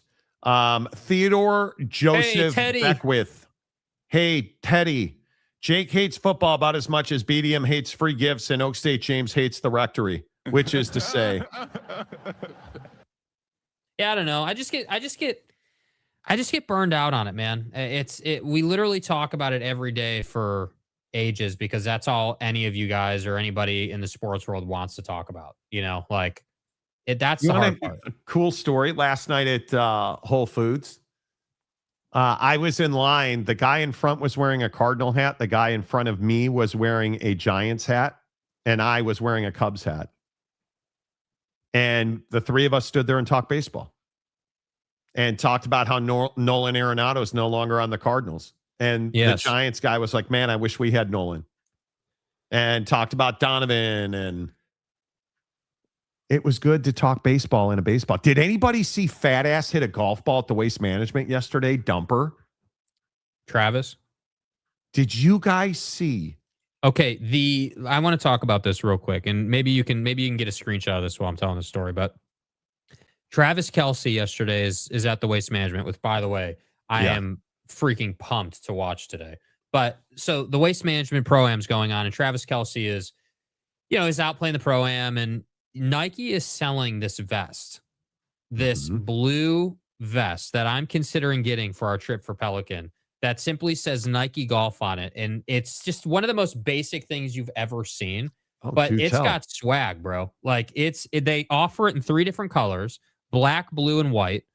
And I was like, dude, like I really actually like the look that Trav has going here, right? He went tan pants, I think like a white undershirt, maybe it was a polo, and then this blue vest that He put it within like 2 feet of the cup. Yeah, and his swing is looking nice. Give the guy credit, dude. His swing is looking really nice. Yeah, I got it right here. Let me get a picture of this. I was trying to get it out of the video. But get that picture. Cal Raleigh hit an absolute nuke, bro. Homeboy can, dude, I'm turning into a fan of fat ass the dumper Cal Raleigh. Dumper. I'm turning into a Cal Raleigh fan. Yeah. Like, he is somebody that he's likable. He hits bombs. He plays golf. I'm a big fan of Cal Raleigh. And the fact that he showed up at the WM Phoenix Open and hit an absolute tank off the tee and didn't look like a baseball player swinging a driver is pretty incredible to me. It's pretty, I'd hit that. Okay.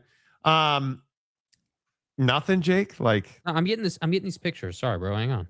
Oh, Jake doesn't have time for any of us anymore. He's fully in golf. We can all just go. We can all go. See, now we're actually talking about a game that takes some semblance of mental capacity to play. Oh God. Here we go.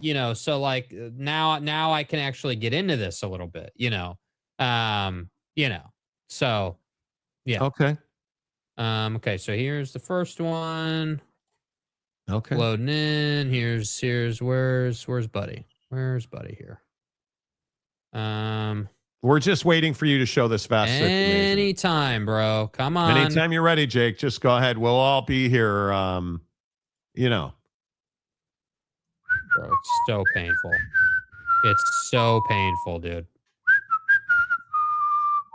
Okay, so here's the vest from Nike, right? This is the Nike. This is not Travis, I like obviously. it. So they offer this vest. It's a pullover vest. You can get it in blue, black, and white. It's $100. Okay, so here's the vest.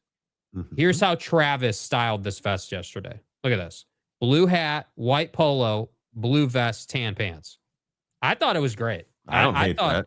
Yeah, I thought it was really well done by him. I like the white one the best. Yeah, the white one's clean. The white one's super clean. So, just something that we might stylize for golf this year. It's only $100. Well, yeah, because it's basically just a pullover windbreaker vest. That's all it is. It's not like super fancy, but I think it looks great. It looks clean. Yeah, I don't hate that at all. Yeah. I don't hate that at all. Yeah. So, I need another piece of golf clothing, like I need a hole in the head. But what color would you get? The white one is fresh, bro. Yeah, probably white or blue. I don't think I'd get black. White or blue. No, the white one is fresh. I have some gray golf pants that I could see wearing the blue with. That'd look nice. Okay. Okay. I'm more into their they also have a Nike golf quarter zip pullover thing that has that same logo on the front of it. Yeah. I don't hate that one either. Now, of course, did you see the Jordan 1 Low bread that they've released this week? Did you see that? Dude, I'm not buying shoes. Stop fucking talking to me about shoes. Did you see this? And FTR, they put spikes on the bottom of it too, which is from Nike is extremely rare.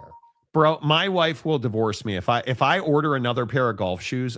She will literally come home, kick me in the balls, and then divorce me. Well, nice. I mean, she will lose her ever loving mind. Look at these things, dude. I've seen them. Look at that. Yes, they are beautiful. Look at that. But I have Scotties for day. I have two pairs of great Scotties. I know. And I have no square footage for more golf shit. That's really the thing. Yeah. Like I live in a 900 square foot condo. I mean, I basically have a wall of shoes behind me. Bro, look at you guys hating on this vest, dude. If I saw myself in that vest, I'd kick my own ass. That's not very nice, dude. Vest. That's not very nice, bro, at all. Bruh, that vest is so 2001. Yeah, that's the whole point, dude. That's the whole point. It's retro. It's the Tiger Woods vibe, bro. That's the whole point. Are you guys really hating on this? Wow, I'm surprised. I am surprised. Okay. I could save the money anyway. My wife So we had to shrink our couch down.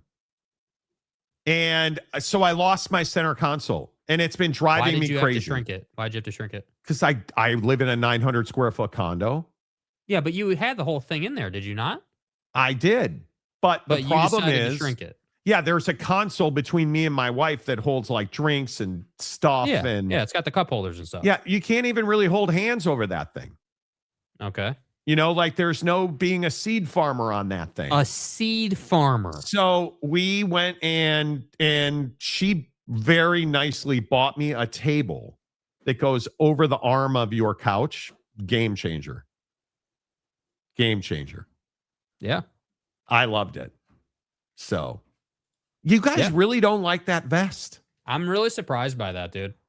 I'm really surprised. The white one, I think the white one is fire. White or blue, I agree. White or blue would be remarkable. Yeah, white or blue would be remarkable. Yeah. So, but it's fine. I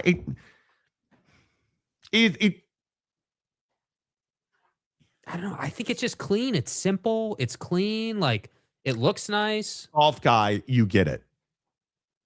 If you are not a golf person, you don't get it. And I'm not saying that. Yeah, if you're not a golf person, just put one of these on and ride off into the sunset, okay? Just put one of those on and you're fine. You're fine. Yeah, it's fine. Their golf stuff is Nike's golf cup stuff is sneakily good. Yeah. It is. I don't know. I love all their golf. Oh my God. They're not a sweater vest kind of guy, but if you like it, you are not buying it for others to like, so you should get it. Thanks, Mike. That's, thanks for calling me ugly and, terrible in style. I mean, he's just speaking obvious. Facts. I mean, that's obvious. Have you seen the selfie of yourself, man? Have you seen this picture right here? I mean, come on. You got some work to do. Dog, what are you doing? I don't know. I think golf is exclusionary on a certain level. I think we go out of our way to exclude people from enjoying golf because it feels really expensive. It's not that expensive. But then Trav wearing this Nike golf vest and now Jake calling people stupid and ignorant because they don't like it. That feels exclusionary. That feels exclusionary to me. Yeah. But how's your Zepbound thing going? Oh, it's going good. Definitely kind of got my ass kicked last week on it. What do you mean? So like I bumped up to the second level of Zepbound to 5. Yes. And first couple of days was fine. I was like normal, didn't feel any type of anything. But I was like, it's weird. Like, obviously, it's, the whole point is it slows your system down. And like, I hadn't been going to the bathroom a lot. And I was like, well, it's Zepbound. Like, I'm not super surprised by that. And then I spent Friday morning just evacuating, like for like half the day, dude. It was really rough. And what does that even mean? Well, it means that I had a little bit of bloating happening, and like, I think the way my body reacted to it, because I was really nervous bumping up. I was like, dude, I can't eat a whole lot. Like, I really need to be like, I need to not eat a lot. And I need to like wait to see how my body reacts to this. Cause what I don't want to do is like overeat and then, potentially like throw up, let's say, or like just like, I don't want to do all that. Right. So like what I did was I really didn't eat a lot. I wasn't hungry, but I didn't eat a lot intentionally. Okay. Just to give my body the time, but then it just was like my body held on to the stuff too long, and then it was like I just spent like 6 hours just evacuating, and I lost like overnight, like Thursday night into Friday, I lost like 6-7 pounds, like just empty water weight. Yeah. Well, no, not peeing. Like peeing, yes, but just going to the bathroom constantly, and. You were shitting yourself. Yeah, you can say it. And it was, so it wasn't obviously super enjoyable, but it's just part of the process. I think that 5 has been a better level. It's easier not to eat on 5 than it was on the lowest level. I don't think the lowest level was strong enough. So it just was going through that adjustment period. Wow. Yeah. It's so street. Like, you don't share any of this. You don't talk about it. You don't. Yeah. You know. Have you recovered? Like, yeah, oh yeah, I'm good. I was fine. Like maybe I was fine probably Friday afternoon. You know, like 3-4 o'clock on Friday, I was fine. But it just was like, bro, like probably like every half hour, 40 minutes, it was just like, dude, just over and over again. I was just so frustrated. Evacuating your bowels. Just evacuating over and over again. And I was like, damn, dude. You know, and so it just it wasn't ideal, but you deal with it. And, you know, I'm going back to the range tonight, so we'll see how. Yeah, I thought you were going to the range last night. Yeah, well, I was until I worked a half hour later than I wanted to. And then, you know, because the sun goes down at freaking 5 o'clock right now, like, you know. Oh, so you don't have a lighted range? No. Nope. Not a lighted range. Nope. Absolutely not. How do you not have a God? Eugene is okay. Used to be as regular as can be. Now between Ozempic and Tramadol, I go a couple of days without going, and then a day of ass purging all day. Okay. Ass purging. Well, I can tell you, you guys need to be taking probiotics. I know they're expensive. I know it's not ideal. If I take a probiotic on a every other day basis, now I'm going to do it. Every day. Yeah. Evacuate every day. Yeah. You know, and I will say, I finally lost. I broke a new all-time low. I've told you guys I haven't lost weight in like 3 weeks. Mm-hmm. It's been a month. And now finally I'm back under the number. Yes. I know exactly what Tramadol is. Yeah. Sorry to hear you're on that. Yeah, ass vacuum. Cue the ass vacuum sound. Right. Yeah. You have to do Zepbound correctly. Yeah. You have to do Zepbound correctly. It's the only. It's transformative, I think. For me, it's been amazing.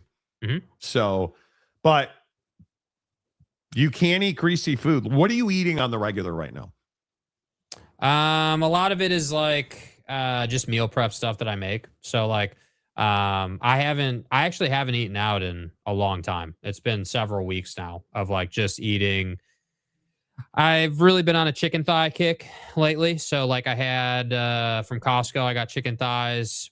Dude, on my smoker, bro, I did chicken thighs. I did 3 packs of chicken thighs from Costco. You know, those the yellow packs you can get. Mm-hmm. Did 3 packs of those on the smoker. 140 degrees on the smoke setting for 2 hours. And then you just blast those things at like 400 for a half hour. Incredible. Mm-hmm. And so I take them off the smoker, get those ready. So, and then I got my Instant Pot rice, and then I made this really nice like corn salsa. So I've just been having like chicken, rice, corn salsa, you know, that type of thing. I've found on 5 that any type of anything that's not like grain or bean from a carb standpoint bloats me pretty heavily if I eat it like on 5. So if I have, you know, as an example, toast, let's say, or maybe a raw tortilla, like cook the tortilla, but like you can get the raw tortillas from the store. Even if I just have like 1 or 2 of those, that'll bloat me pretty good. So I've tried to stay away from that. And just kind of, yeah, it's just, I think that I haven't felt like sick or anything. I just think that my body is adjusting to it. I think that it really, really slowed my track down. I very much feel like, hey, the stuff I ate 2 days ago is still just chilling there. And that happens all the time. Yeah. And I'm just waiting for it to kind of move along, you know? So. Okay. Yeah. Yeah. I don't generally have that issue. If I drink water and if I, you know, yes, Big Daddy Magic says he's a smoker. We had no idea, dude. You know, a transformative relationship with Zepbound. Yes. Teresa Gould and I. That's right. Transformational in so many ways, dude. You know, I'm having chili cheese fries for breakfast with some pineapple pizza, but I have put flavored water in my diet.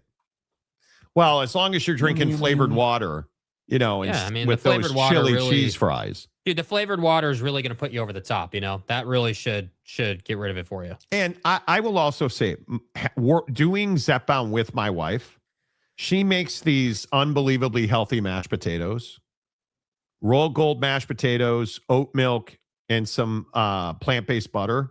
They're the best mashed potatoes ever. Yeah.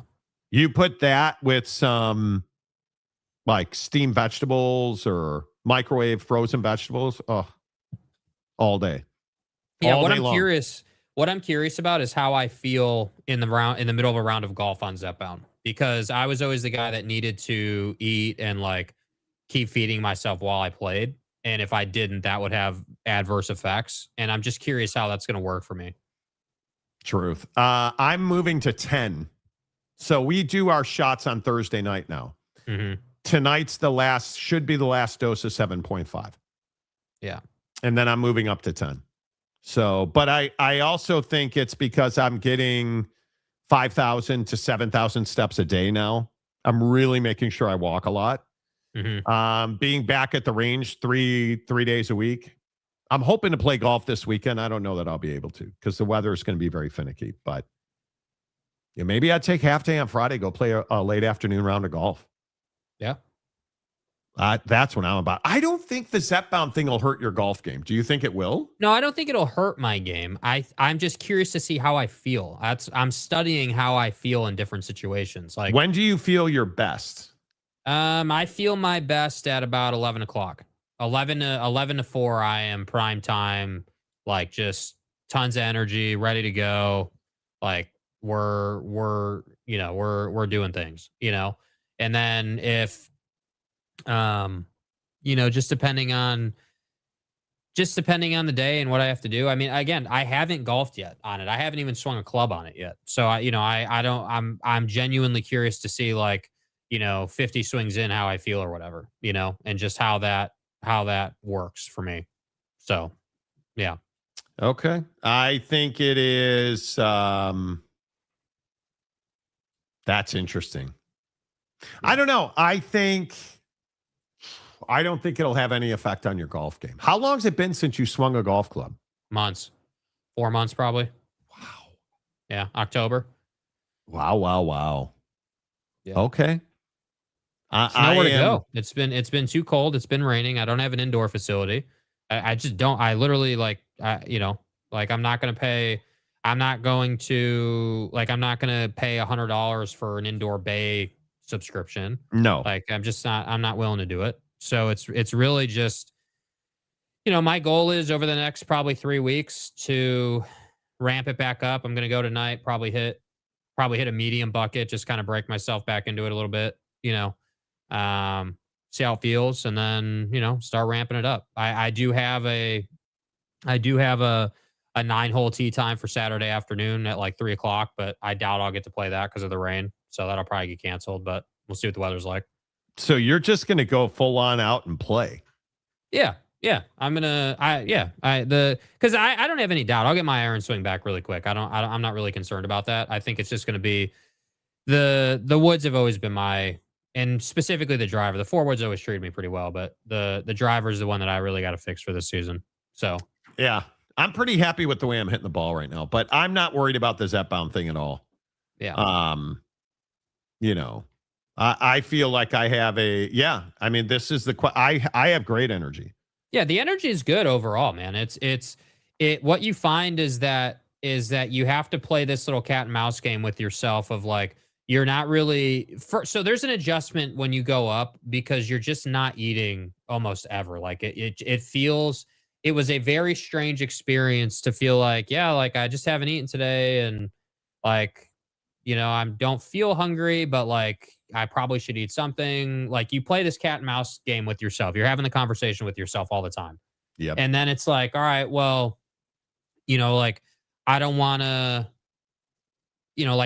have a big dinner, obviously. So usually I'll eat at like 4 o'clock, 4:30. Yep. But like a lot of days, that's just, that's so many times this week, I've just gone into the fridge and taken 5 minutes and like just put rice and chicken and corn in a bowl. And that's been like not a full bowl. That's been like maybe a quarter bowl. And I've just basically been splashing the tank along to kind of gauge. I think not eating dinner helps me a lot. I'll eat, like I've told you guys about these cherries I've been eating.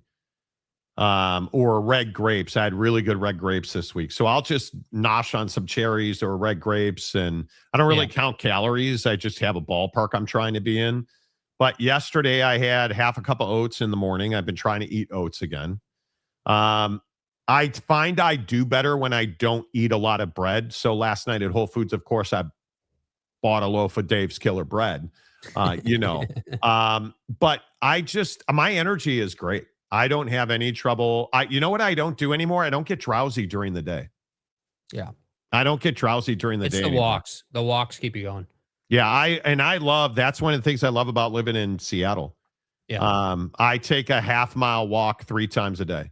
And one of the things that I think that being on Zep has made me want is it's made me want to have the option to have a gym setup of some kind, like in my garage or something. Like I would really love the ability to be able to like with our schedule and just like the little time that we have outside of working, the 2 hours we have, like I would love to have like not like it's a squat rack, but you're not always just squatting in it, like a rack that you can have in your garage. Do you have a gym membership right now?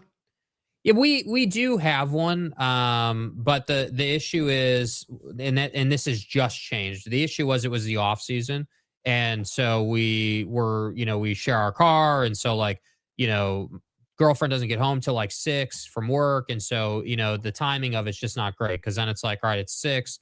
I'm not done till 7. I'm telling you, need to go the James route and get a Japo shit box, dude. Yeah, at some point I will. At some point I will.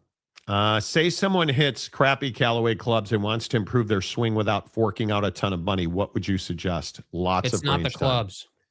Yeah, it's not the clubs. Yeah, the clubs are. Listen, dude. The clubs are. The industry makes all this nonsense about clubs and equipment, and yeah, sure, maybe there's a little bit there, but like just for a golfer who likes to go out on a Saturday and enjoy 9 holes or 18 holes, a couple times a month. The clubs are not it at all. It is technique in your swing and being willing to say, yeah, you know what? Like I can't overswing or else I'm not going to hit the ball well. Or like I can't, like my tendency is to do this or that. And that's why I'm hitting the ball poorly. That's literally all it is. The only thing I'd look at equipment wise, if you went and just picked up like a random set of clubs or something, is just making sure that they are not too tall or too short for you. If you have clubs that are really too tall for you or too short, that's going to force you to swing wrong. And I actually feel like I am hitting the ball exceptionally well. I have really worked on, I always hit off my backside and now I don't do that anymore. I am really working on that. Like I've probably hit 1,000 shots now in the last couple of weeks. And it makes a huge difference. You got to practice. You have to practice. 100% you have to practice. Jake, get shake weights. Mm-hmm. Yeah, Jake, the power racks on Amazon are decent and cheap. Plus you can get a weight set for a decent price. Yeah. Yeah. Yeah. That is and it's not recurring. That's the thing. Even though it's like $10 a month, it's not really the point. But you don't own your house. Right. Yeah. So I can't. That was the point I was trying to make. I don't own my house right now. Yeah. Yeah. So that's an issue. But if you want to improve your golf swing and you want to play better golf, you have to practice. Yeah. You have to get a mat and a net and put it in your backyard.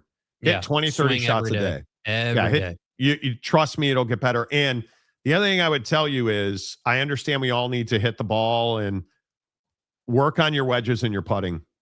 I bought this putting mirror gate thing and it's fantastic.